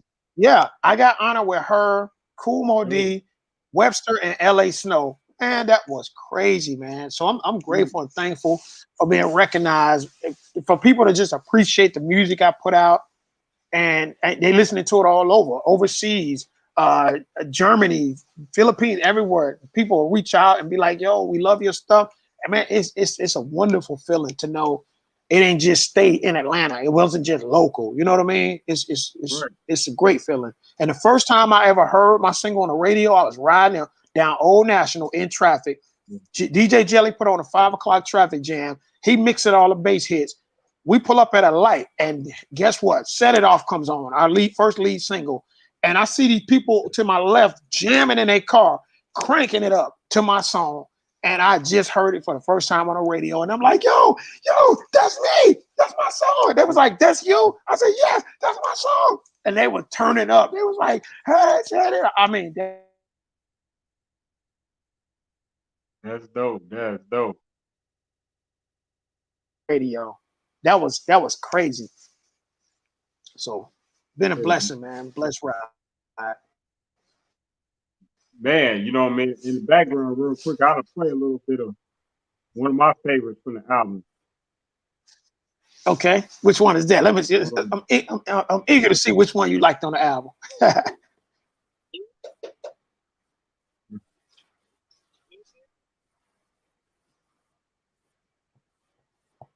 And big shout out to Bobby Jackson. Okay, big shout out to Bobby Jackson, the producer of the album. Oh, Love for Life. Okay. Yeah. That's the one that Layzie Bone's wife Felicia is on, and Sharonda, my girl Sharonda from New York. Yeah. Okay. We had a play us back. Yeah. He like Love for Life. That's all right there. Yeah. That's one of my favorites too, bro. I feel you. Cause that song talks about, and they don't get the recognition they deserve. That's what that song is about. The ride or die women that hold us down, and they don't get the proper recognition they deserve. That's what that song is about. Love for life. Okay. Yeah, that wasn't my true story. Talking about, when I cheated on you, you still stay with me. That wasn't my story. That was just a scenario of what women go through. You know what I'm saying? Whether you're married or just with your man. Because I don't have kids, but I talk about, you gave me kids and all that. So that wasn't my story, but it's a story of many. I like that. Oh yeah, it's so many people, brother's story, because there's a lot of women that stay with that husband or boyfriend even after the cheating, and all the kids.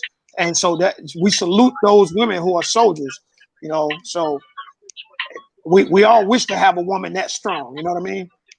Yeah, man. And it's good, we need more songs like this today. Yes, to uplift our queens. And if you heard the other one, So Much More, it's about women that's in domestic violence situations. And, there are good brothers who we just want to come rescue you up out of that bad situation. So that's what this song So Much More is about. And it's dedicated to all the domestic violence survivors out there in the world, and I've even been involved in, being accused of being a domestic person myself, which, I've never been that guy. But I advocate and ride for domestic abuse survivors, to the fullest. So likewise, all the way around.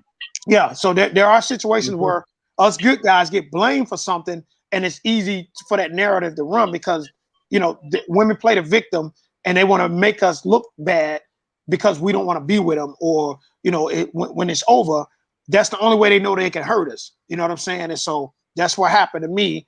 And I advocate for the brothers who are falsely accused, because nobody speaks on that or blow the horn for us brothers when we locked up and the man got his foot on our neck because we've been lied on. And so that's a whole nother campaign I definitely want to get behind and stand for a lot of brothers, because nobody cares when the woman busts a guy in the head. You know, he can't call the police. And, you know, he can't play the victim because they looking like, oh, well, you know, you just a black man. You all right. You know what I'm saying? And there's a lot of women who put hands on brothers and get away with it. And so all of it need to stop all the way around, bro. Yeah. Real talk. And matter of fact, right now too, we're gonna listen to the original. The original. Oh, tattoos. Yeah. Shout out to Layzie Bone, Bone Thugs, Freak Nasty, Mr. Dip. Oh, and he got a commercial, Kellogg's Dip. So y'all look out for Freak Nasty Dip commercial, Special K, Kellogg commercial. That boy get that check.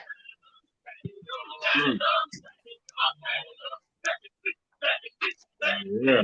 Tattoo. Let me see. Let me see. Let me see. Tattoo. Let me see. Let me see. Let me see your tattoo. Yeah. Now, what was the concept? Not obviously the concept is obvious, but I'm saying, what inspired you? I mean, it's so evident. It's hard to ask this question without sounding stupid. Oh no, no, it's I'm good. gonna ask the question anyway. Yeah. You know what I mean? What's the motivation What behind led it? to you? Right. What led to you saying we're gonna actually make a song about people and their tattoos, and it's gonna Good be a question. hit? Good question. Because for one, you know the tattoos are forever, right? Once you get a tattoo, it's for life unless you get it removed. And pretty much, I don't know, 80% of the people around the world get a tattoo somewhere, sometime in their life. So I thought, let me cap off of that and make a song about it because so many people love it. And once they get it, it ain't going nowhere. So this song is going to be timeless. This song is going to live forever talking about tattoos. And the producer, Bobby, was like, man, that's brilliant. Make that song. And when you make the video, that song out of here. And so you can play that song anytime. It's never going to be too old for the meaning behind the song. It's never going to go out of style and be too old for a tattoo song. You're going to have grannies with saggy tattoos still jamming to it. Let me see it. Let me see that tattoo. Yes. And so when I saw Layzie Bone, all his tattoos for Bone Thugs, I knew I had to get my tattoo game up because my tattoo game wasn't nice. It was weak.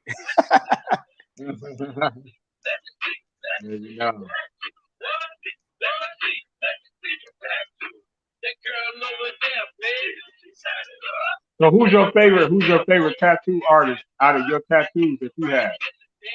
You know what? I only got like 7, and I gotta give props to On Location TV. If you could pull it up later on when you go to YouTube.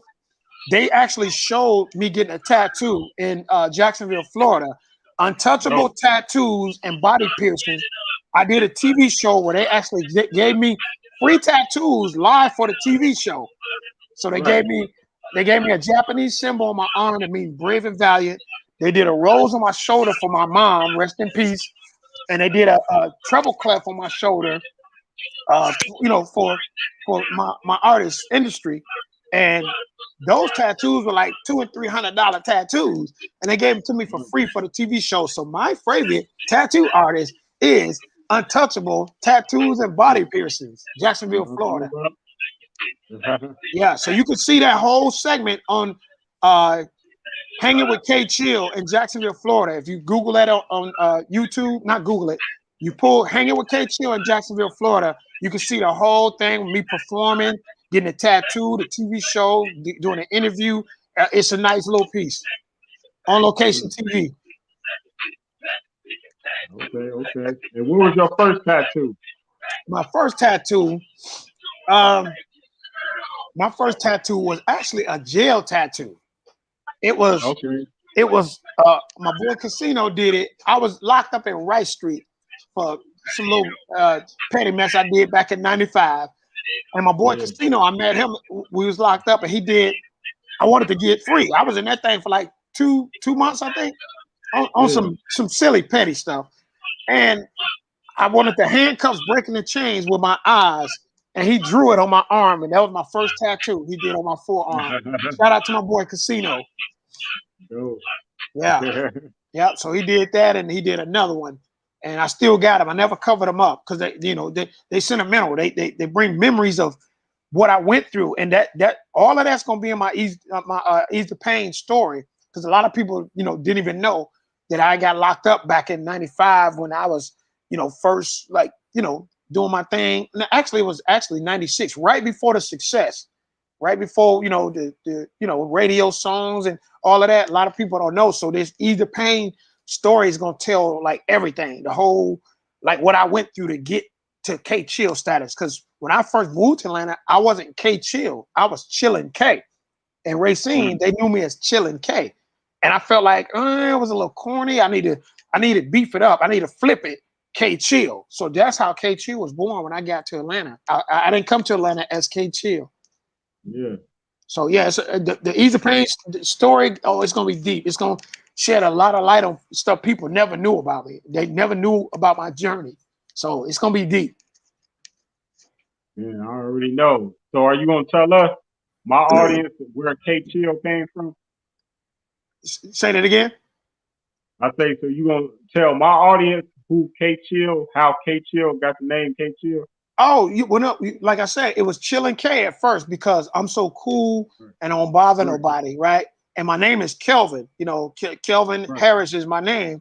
So I figured I'm chilling and my name is Kelvin, so I'm gonna be Chillin' K.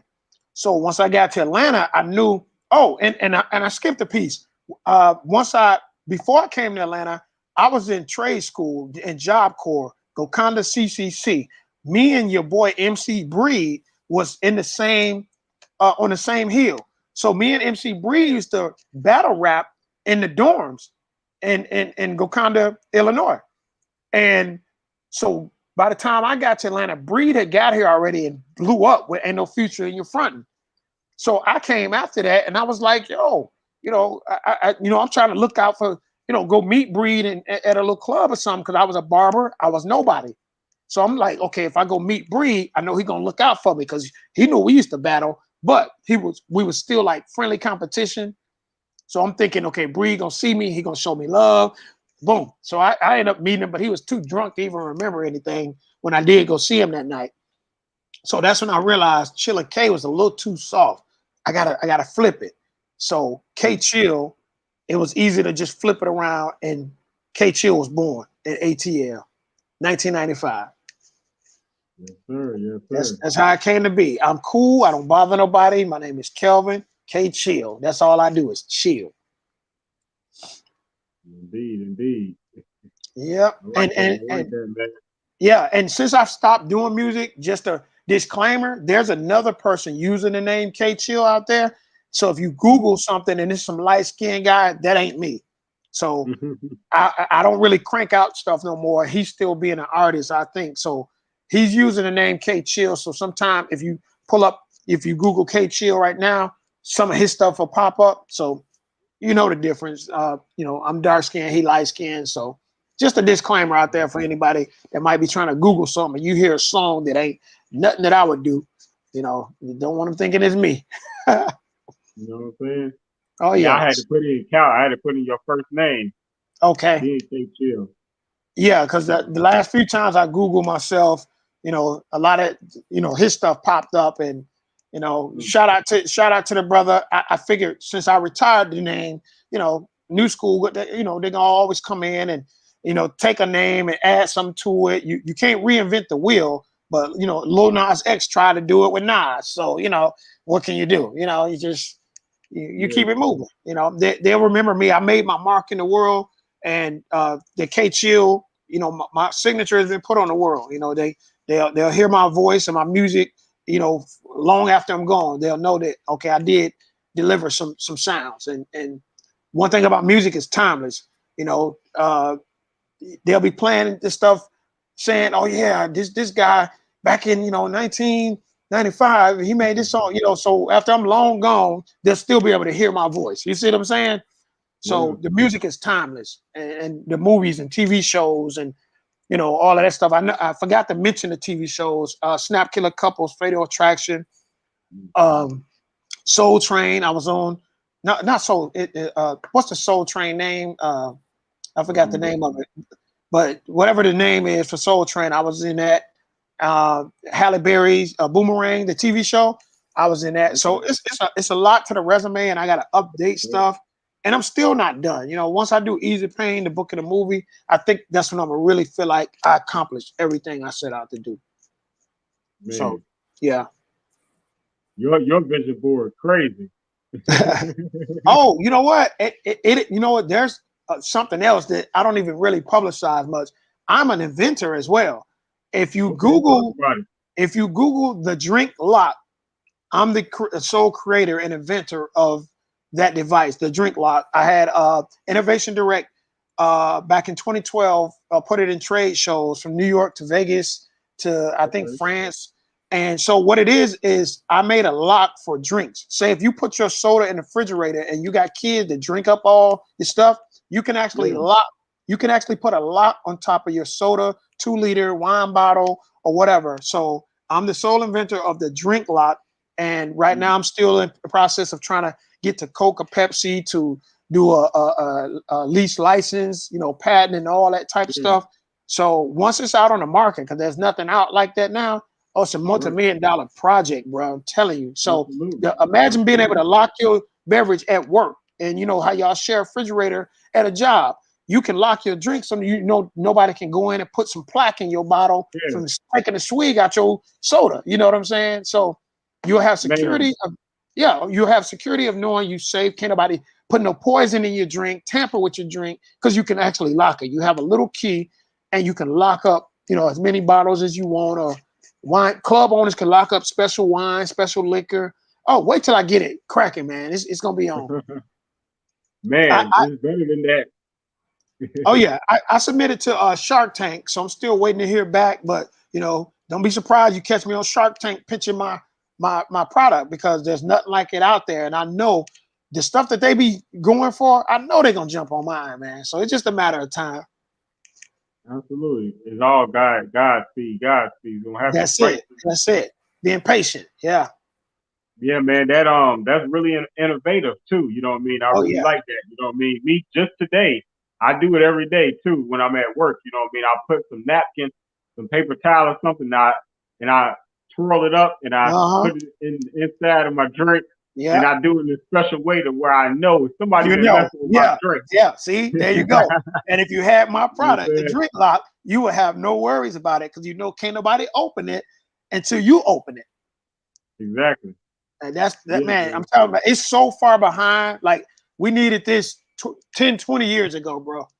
And so I'm just, you know, trying to wait to do the right thing. Hopefully don't nobody try to steal my idea. But you know, I got receipts and track record that know that I'm the sole inventor. So I was hoping Coke or Pepsi did a license deal, or you know, they might even try to come buy me out for the right price. Hey, I can invent something else. So you know, we'll see how it goes, and you know, wish me luck. Yeah, man. You know what I'm talking about? I hope they come through for you. You know what I'm saying? Go ahead and offer you that. You know what I mean? $500 million. Right. Hey, you know I'm down. I'm down. That, right? Yes, sir. I'm down. I'm down to take that check. You know what I'm saying? So, you know, we'll just see. But I know the residuals of ownership will be lifetime. And because I don't have kids, you know, I will be saying, well, I want to keep it and pass it down to my kids and all that. But I don't have any kids, so you know, it'll just be a matter of, you know, what's best for me at the time. You know what I mean? Excuse me. Yeah, man. I heard that. You know, you got to do what's best for you. But just realistically, just thinking like, man, that's just crazy how they could literally offer you $100 million easy. Yes. Because they know they could make $1 billion overnight. Exactly. Exactly. And so what happened was they did a digital prototype for the trade shows. So they wasn't able to physically maneuver it. So I believe had we had the physical prototype for the trade shows in Vegas and New York, that we would have had I would have had an offer, because once you seeing is believing. And once you show them the physical act of trying to open the drink with the drink lock on it and they can't get it open, that they would have been sold. You know what I'm saying? So seeing a digital prototype is not the same as the real thing. And, you know, it costs so much to patent and make a prototype and all of that stuff. So, you know, I'm just behind on it, but the right person gonna come along, the right investor or right sponsor gonna come along, and we're gonna do some business. You know what I'm saying? Hey, You already know it's all gonna happen. Oh, Definitely. yes, It's sir. already, Yes, sir. you definitely you put in the work, you put in the grit, and you was ahead of the game. You know what I'm saying? Thinking 10 Oh, steps yeah. ahead, you patented and everything. So Yeah. that's what's Yeah. up. Yeah, definitely. Smart So, move. Smart oh yeah, move. appreciate it, man. So that's gonna be my next thing, an inventor. Once that pop off, I'm gonna be thinking, okay, what else can I think of? Man, that's inspiring right there. Oh man, that's gonna be huge. So you know, I'll be able to employ some people as well. So that's the good thing. I heard that, man.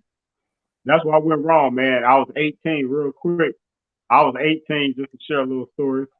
And I invented something and I sent it in to one of those places, event places. Oh And what yeah. happened was they sent me back. I had drew the prototype or whatever like that. Hmm. And but they was gonna make a prototype for me. Okay. And technically, it wouldn't even probably cost much if I would have just went to people within maybe the family or someone and just expressed myself Right. on what I was trying to do. Right. Right. But they were trying to charge me. It was like $2,000 to do a Oh prototype, which yeah. at that time was overwhelming for me. Right. You know what I'm Exactly. saying? You Exactly. know what I mean? Getting paid, like what we talking about, like $6 an hour, Hmm. $5 Hmm. an hour, something like that. Yeah. Yeah. That was overwhelming at the time. Yeah. And I had to do it within a year. And Okay. so I ended up giving away a great invention Mm. that I didn't follow up on. And what I did was for payphones, I wanted to have something where you could just anybody could just cover up a payphone. You know what I'm saying? And it's Right. just like a sleeve, and Okay. it's made of the same material that like a knee brace or something like that is made of, Okay. like that Okay. neoprene, I think it's called. But Okay. whatever like that, it's that soft cushion. Yeah. And man, you just boom, slip it on, slip it off. And man, I felt like, Oh, once that you was pull it dope. out, man, Yeah, that would it, have been dope because the germs. You right. Picking up a payphone, you got to wipe it down. You don't know who been on it. That was yeah, smart right there, man. yeah, bro. And for these times right now, it would have been perfect. But we don't have payphones like Right, that. right. So it would have faded out, but you would have got your money. Yeah, straight up. Yeah, yeah. But yeah, man, you've been you doing a lot of great things for years, from the movies to the music to, what I mean, just to the community, Oh being, yeah. a helping hand and just giving your heart and showing love and all the way around, man. And just, again, I want to salute you. Thank you for being on the show. Thank you for taking time, brother. I know you're a busy man. You know what I mean? I see you out there fishing too. You know what I Oh, you know mean? what? Hey, I don't fish. I just be cruising. I just be Oh, on. okay, I okay. just You just cruise, be man. I cruising. love I love the water so much. Hey, Mimi love the water. I'm an Aquarius, so I'm a water baby. So Right. I can just sit by the water and I'm at peace. My zen, my yin. You know what I mean? I Yes, love it. sir. Yeah, no fishing. I just cruise. Hey, I like that. I like that. That's dope. Yes, Yeah, sir. man. So man, again, I want you to tell people again how they can follow you, how they can support you the best. All right. Well, you can catch me on IG, KChill ATL, and on Facebook it's Kelvin KChill Harris. And a lot of people don't know I actually started my mobile mechanic business too. So you'll see me doing some promotions where I fix cars. So yes, I have some mechanical skills, and I'm like your neighborhood mechanic now. So that's my little side business. I enjoy fixing cars. I thought I wanted to be a chef, but I didn't. I like messing with cars. So a lot of people were shocked, like, "Oh my God, we didn't know you fix cars." Yes, I can fix BMWs, Mercedes, you name it. Mm. So yeah, that's my little other plug I forgot to mention. That's what's up. That's what's up. Good business. Yes, yes. Cinnamon is about to sign out. But Shout you out did a to great Cinnamon. interview. Appreciate Good you. night. Thanks for rocking with us, Cinnamon. Good night. Appreciate you. Salute, Cinnamon. And make sure y'all try Sinful Sauce. Matter of fact, I got it. I got the picture. I got a Oh yeah. picture from Oh I yeah. Let me see believe. that picture. Yeah. Matter Bam. of fact. Oh yeah. So Sinful everybody salt. out there, make sure y'all go and order some Sinful Sauce. That's with a C. Okay. So I can order that and get that to the A. Yeah. Go ahead and leave something on the comments. Hazel, Yeah. Yeah. Cinnamon. Yeah, leave some info because I want to check that out. That's like something for barbecue chicken and all that, right? Yeah, yeah, definitely on that chicken. Chicken, go right on chicken. That's how she promoted on the chicken. Yes, yes. And Yeah, also, I forgot to mention before we sign off, I didn't talk about the booking and I talked a little bit about the management. I had the opportunity to manage Jizzle Man from Franchise Boys, if y'all remember them. okay, Jagged okay. Edge, I've booked shows for Jagged Edge. Cal is my bro, the twins. Yeah, H Town, GI is my boy. I've just been blessed. All the people I grew up with, Jodeci, H Town, Silk, 112. I've got to work with them or book shows with them or just got cool with them. So that's been a blessing. So shout out to all of them. Those are all my R&B inspirations. So Tabitha Duncan from Cut Clothes, you name it, man. A Town, it's all love. So whatever you need, bro, I got you. Mr. I said it. yes, sir, man. Salute. You already know you got my support all day right here at IsaidItTV.com. Better known as Isaidit Management, brother. You know what I mean? Man, again, thanks for your time. You what a story you told, man. You know what I Oh mean? man. What a legacy you built. Thank you, brother. You know what I Hey, mean? it's the man Congratulations. upstairs. Thank you, brother. It's all the man upstairs. And if nobody believe in the miracles of God, listen to my story. Trust me, you're gonna know. He's real. Yes, sir. Yes, sir. And much love and respect to Mimi Acosta for help setting this all up. Because Yes, without yes. her, you know what I mean, I wouldn't have had the pleasure to be able to get to you to get to this interview, man. Hey So man, appreciate I you for appreciate sure. it. Salute. Me, shout out, salute. She always looking out, always helping other people. So that's why she's so blessed, So she connect the dots to the people like us, and we gonna help other people. So we just gonna keep it going. Absolutely, man. And I'll let it be known publicly. You know what I mean? I would love to be, when you start your Atlanta award show back up, I would love to Oh be yeah. a part of that, you know what I mean? And Oh maybe man, you we can got do to. some type of yeah, Yeah. and maybe we can do some type of collaboration with Yes. your award, Atlanta Award show, and my tribute to women event tour while I honor women. Nice. Oh, that's a done deal. Anytime somebody come to me with a great idea like that, I'm all in. So Yeah, trust man. me. I'm the one that say let's do it, Yes, and we sir. get Yes, it done. sir. Yeah, I'm the one to say that. Yeah, man. I gotta bring this tribute to women to Atlanta. You know what I'm saying? It's Oh yeah, time. that'll be dope. They would love that here, man. A lot of great women in Atlanta. Oh yeah, I definitely want to be a part of that. So yeah, we definitely can do that. And I got the platform, so it's nothing but a word. Yes, sir. Indeed, indeed. Love. But Hey man, town, ATL.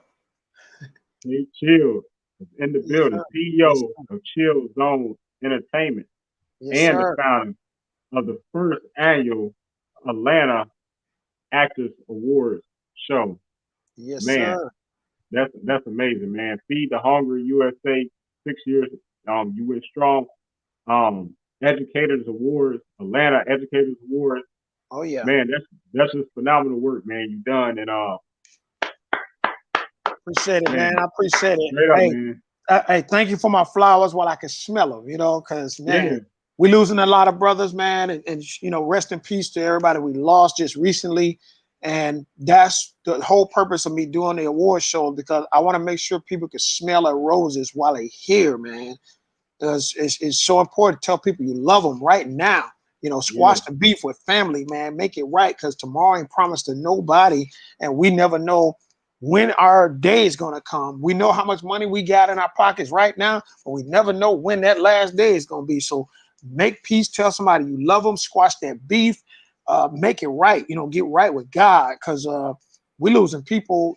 And I lost somebody recently. I didn't even know they didn't believe in God. We never did. mm, We never even got on that subject. And when after they died, one of mm, my other guys told me, that brother didn't believe in God. I'm like, what? He didn't get right with God. So man, have conversations with people, because we talk music all our time knowing each other. We never talk, you know, Christianity and religion, which a lot of people don't like to touch that. But you at least need to know if the person you know or talk to believe in God or not. You at least need to know that. You at least want to know, because you want to know how to pray for them. You don't want to go to the funeral and be like, yeah, well, God was doing this and they didn't even believe in God. You know what I'm saying? I mean, it's crazy. So make peace. Hey, brother, I love you. If nobody told you too, that, brother. I'm telling you, and tell somebody else. Yes, sir. Indeed, indeed. I love you too, brother. You know what I mean? Again, I appreciate everything. And real quick, Cinnamon, she sent her information pertaining to her sauce. Says, Simple Sauce on Facebook. Okay. Or IG. Thanks for your promo. I look forward. Okay, I'm about to look it up right now. Yep. Simple Sauce. Got you. Look out for a follow for me right now. I heard that. I heard that. Appreciate you, brother. You know what I mean? And man, again, thank you for your precious time. And man, you know, just keep doing what you do. You know, again, like I said, you have my support. And man, another great interview, man. You know, thanks to K Chill, the legend, Yes, CEO yes. of Chillzone Entertainment, man. Man. Hey, man, I appreciate you, brother. Keep doing what you're doing. It's been fun. It's gonna grow big, and anything I can do. Hey, if I need to hop a flight, come to the Shy to some event, man, I'm down for it. So just keep doing what you do. I believe in you, and your platform is helping everybody. Okay, I see. Wait, it's Sinful Sauce. I think I just okay. Tell Oh, you breaking up.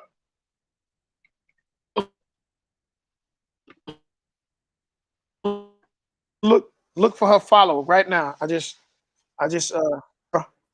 okay, we back. All right, tell her I'm finna share her Simple Sauce on my page as well. Okay, he said he about to show you on the stage. You heard him. All right, that's what's up. Good business, good business. And Oh just in yeah, case, we got make sure support. she see it. And make sure she see it. I'm gonna reshare it from your page as you share. Okay, well it's on. I just shared it, so tell her check it out. Yeah, check that out, Hazel. All right, yeah. Thank you again, brother. You know what I mean? Man, I had fun, you know, just learning, you know what I mean, about you. You know what I mean? Just real humble guy, man, you know, well accomplished, well respected. And man, you know, you just been doing some really needed things over the years, especially, you know, when it comes to feeding the hungry, you know, foremost, you know, that is so important to me and just so important to, it's necessary. This shit is Right, necessary. right. And there's so much more work got to be done. And as a community, we all got to roll our sleeves up. Cinnamon, okay, you see, she said, "Oh wow, thank you." All right, told you. Wait, we don't waste no time. We get to it. But yeah, we got so much more work to be done. Mimi was riding today, and every time she see the homeless, you know, she just cringe, man. Because I mean, I can only do so much, you know. And we need the whole world. Because the sad truth is, America has too much money for any of them people to be homeless out there. Like it just don't make no sense. There's no reason to have homeless with the money America wastes on foolishness. But that's a whole nother show, brother. Because I know we going on like 2 hours now. Hey, it's all good. It's all good, man. It was a pleasure again, like I say. But man, you know, you need anything, just let a brother know. You know what I'm saying? I ain't too far away. So just a Appreciate phone it. call away. So just holler at me, and man, I just want to continue to wish you the best. You know what I mean? Pray for you and just wish safety over you and your family and all your closest friends and people that you love and care about. You know what I mean? Again, shout Likewise, out to Mimi. likewise. Mimi shouting you Um, out again. That's what's up. She yeah, said, all right, all right. yeah, and just again, thank you both. You know what I mean, for just do for all that you both do. You know, for the industry. You know what I mean? It's Right, just right. incredible. And K Chill, you know what I mean, and for you open up doors down there in Atlanta for a lot of artists for the music that's big today. You know what I'm saying? You helped being a part of that. You was a pioneer to that. You know what I mean? And you don't get Appreciate it, that man. proper respect, and today you do. You know what I mean? We're gonna show you and let it be known that you know what I mean, you open the door for a lot of that sound they is hearing today in Atlanta. You know what I mean? It came from you, your I spirit. appreciate So, it. you know what I mean? Straight like that. I see it, I hear it. You know, it ain't hard I to tell. appreciate it. You, Oh yeah. all y'all do is listen to the Amplified album and you know what I'm talking about. So, you know Oh what I mean? yeah. Y'all gotta get Appreciate into it, that. man. Amplified. Appreciate that. Oh, and I Yeah. forgot to shout out one other group. Y'all remember the song Walk Around the Club, Everybody. Trilly and Prince Rick. Okay. They found me while I was in Dallas. I brought them to Atlanta. got them signed to Carly Park Records. So I couldn't forget them too. So yeah, Yeah, man. we do what we could do.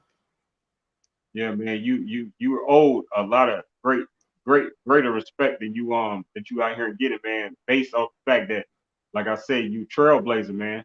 Trailblazer. I appreciate it, man. We just do what we can do. My blessings come, the way they've been coming. Whether I get recognized for it or not, my blessings come, brother. You see all the stuff I've been able to do. So I'm happy with the blessings I've been getting. So I'm gonna keep on blessing others because my blessings continue to come. Yes, sir. We're gonna help double it up, though. Double it up. Yes, sir. Yes, sir. Yeah. But hey, man, again, thank you for your time. You know what I mean? Peace to you, man. Enjoy your weekend. Be safe. You know what I mean? And just continue to, make history only you can. Chill way. All right. Appreciate it, brother. And make sure you tag me on all your stuff so I can promote, share, blast it, all that. All day. I appreciate you, man. Likewise. Salute. All right. Salute. All right. Peace. Blessings. Peace. And hey, and a matter of fact, you know what I'm saying? I'm about to end the video with one of your videos. But first, man, I gotta shout out all my sponsors, man. I got a lot of people rocking with me. So if you don't mind, you're welcome to stay around, and you definitely welcome to stay around, man, as I, yell out some stuff real quick. All right. So first, again, thank you for everyone that's watching, everyone that tuned in. Thank you, Cinnamon, for your comments and just participation. I really appreciate that.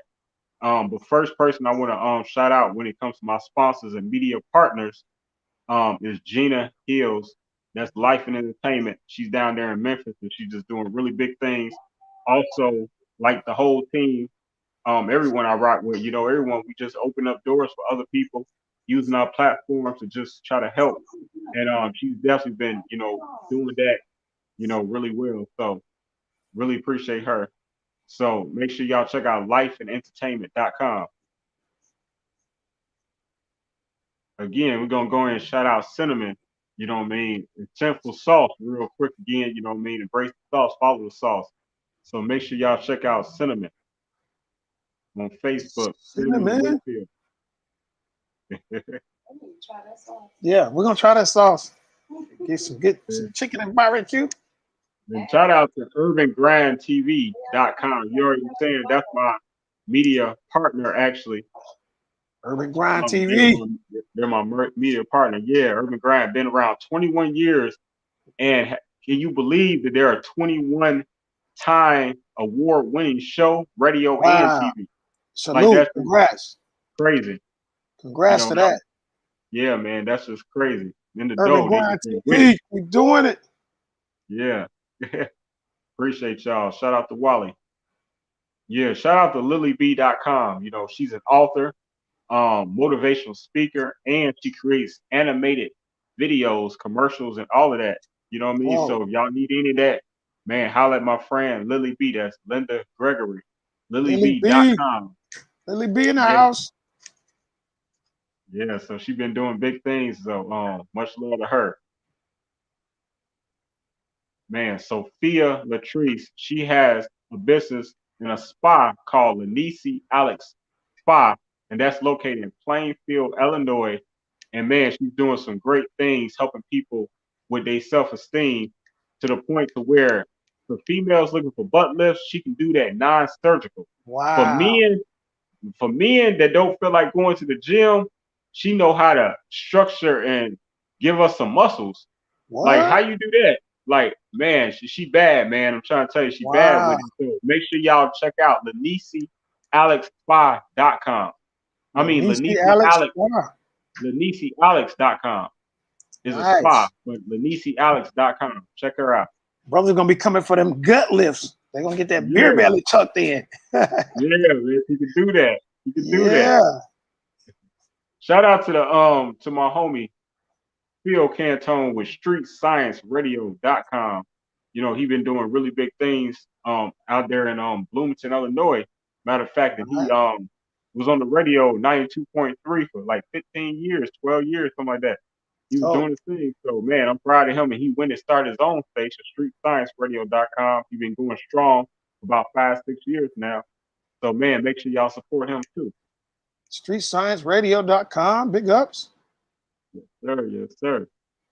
Man, can't forget about who I consider the #1 photographer in Chicago, celebrity photographer, DMP Magazine. My man, Dean Moulton Photography. You know what I mean? That And he boy good with the clean. ladies. You know? Like That all boy, the people, all the big stars, everybody, you know what I'm saying? They mess with Dean, you know what I'm saying? And he got the great prices too. So yeah, that man, boy and clean. yeah, he clean with it. So shout out to Dean Photography DMP Magazine. all day. I can't forget about my girl She Bananas. You know what I'm talking about? On My Radio Chicago. She has a show called The Afternoon Kickback, where she hosts it Monday through Friday, 1 p.m. to 3 p.m. Monday through Friday. So check her out. And she be going live so y'all can hear her and see her. You know what I'm saying? Syndicated radio on My Radio Chicago. Peace to you, Chiquita, She Bananas. Chiquita Banana in the house. That's right. She Bananas. She Peace, Queen. Bananas. Yes, yes. Appreciate you. Appreciate you. But yeah, and we can't forget about also my brand ambassador, the one and only LJ Wicks, man. This is actually the first Dutch female MC in hip hop, first female Asian MC in hip hop, and Wow. first lady of Ultra Magnetic from the Bronx. She been rapping since 1982, man. Wow. LJ 1982, man. Wicks. Shout Yeah, out. Big LJ. ups. Yeah, so Dutch much and love to Asian. LJ. You know what I Let's mean? Right go. now, she residing out there in the Neverland in Holland. So, she holding me down. I'm holding her down over here. That's how we do it. Dope. Make sure y'all keep a lookout. She got a hot clothing line coming out too. International love. That's right. Yeah, got to, man. I appreciate it. And for those that don't know, you know, also shout out to Just Me Magazine, and this is her newest cover that just came out. JustMeMagazine.com, based out here in Chicago. She been in business, black owned, black operated for 9 years strong, and I'm proud of her too. And actually, the woman on the front, as you see, is a chef, and she's doing her thing. And actually, I can say that we have an interview coming up next week, so we have more information coming soon. You'll see a flyer on my page. So Dope. shout out to That's me JustMeMagazine.com. magazine. Big ups. Yeah, Chef Shaquin. yes, sir, all day. And man, if y'all didn't know, now you know. Show Off Your Talent comes back every month, and I'm so happy to feature 3 celebrity judges. And I have a MIA. permanent judge. Jimmy. I have a permanent judge, being the famous CEO of MIA Entertainment Group, Mimi Acosta, the one and only. Permanent judge. Okay. MIA. I Yeah. want to. Hey, I want to meet her, bro. Can you set me up? Hey, I think I can. I think I can do it. I think I can do Hey, man, you got pull. I know you can do this, bro. Hook me up. it. And she's and I have 2 more celebrity judges actually, and one to her left, maybe to your right, whatever side of the road you're on, is actually the brother Lonnie Deadweiler, and he's actually one of the co-owners of Supreme Burger and Supreme Fish down there in Atlanta. You know what I'm saying? Nice. Supreme Um, burger and fish. Okay. yeah, so and he's a music director as well. So he's No. doing his thing. And then we also, right over her shoulder, have the legendary, iconic Cocaine, and that's OG Cocaine out of LA. And he's actually the most collaborated artist ever in hip hop, ever. Nice. He has Dope. over 4,000 collaborations. Dope. Salute. Yeah, Big yeah. up. And Snoop Dogg has like over 2,000. So that just shows how many songs this man has, because everybody knows Snoop Dogg been on his grind, and he Oh got yeah. OG. OG. hit. Triple Yeah, OG double. Yeah, that's right. So man, make sure y'all check out Show Off Your Talent. This happens every month, last Friday of the month, man. And shout out to all my sponsors. Appreciate every last one of y'all. Much love. Yeah, Yeah. man. And I'm just grateful for everything that's happening, everything that just being a part of. And there's a lot of great things coming up. And actually, this is hosted by She Bananas. And this is her event coming up this Sunday. So y'all definitely want to make sure y'all check that out. Nice. Definitely. Yeah. So much love. She got a lot of talented artists. And that's gonna be at the VIP bar right there in Country Club Hills, you know what I'm saying? Better known as Homewood.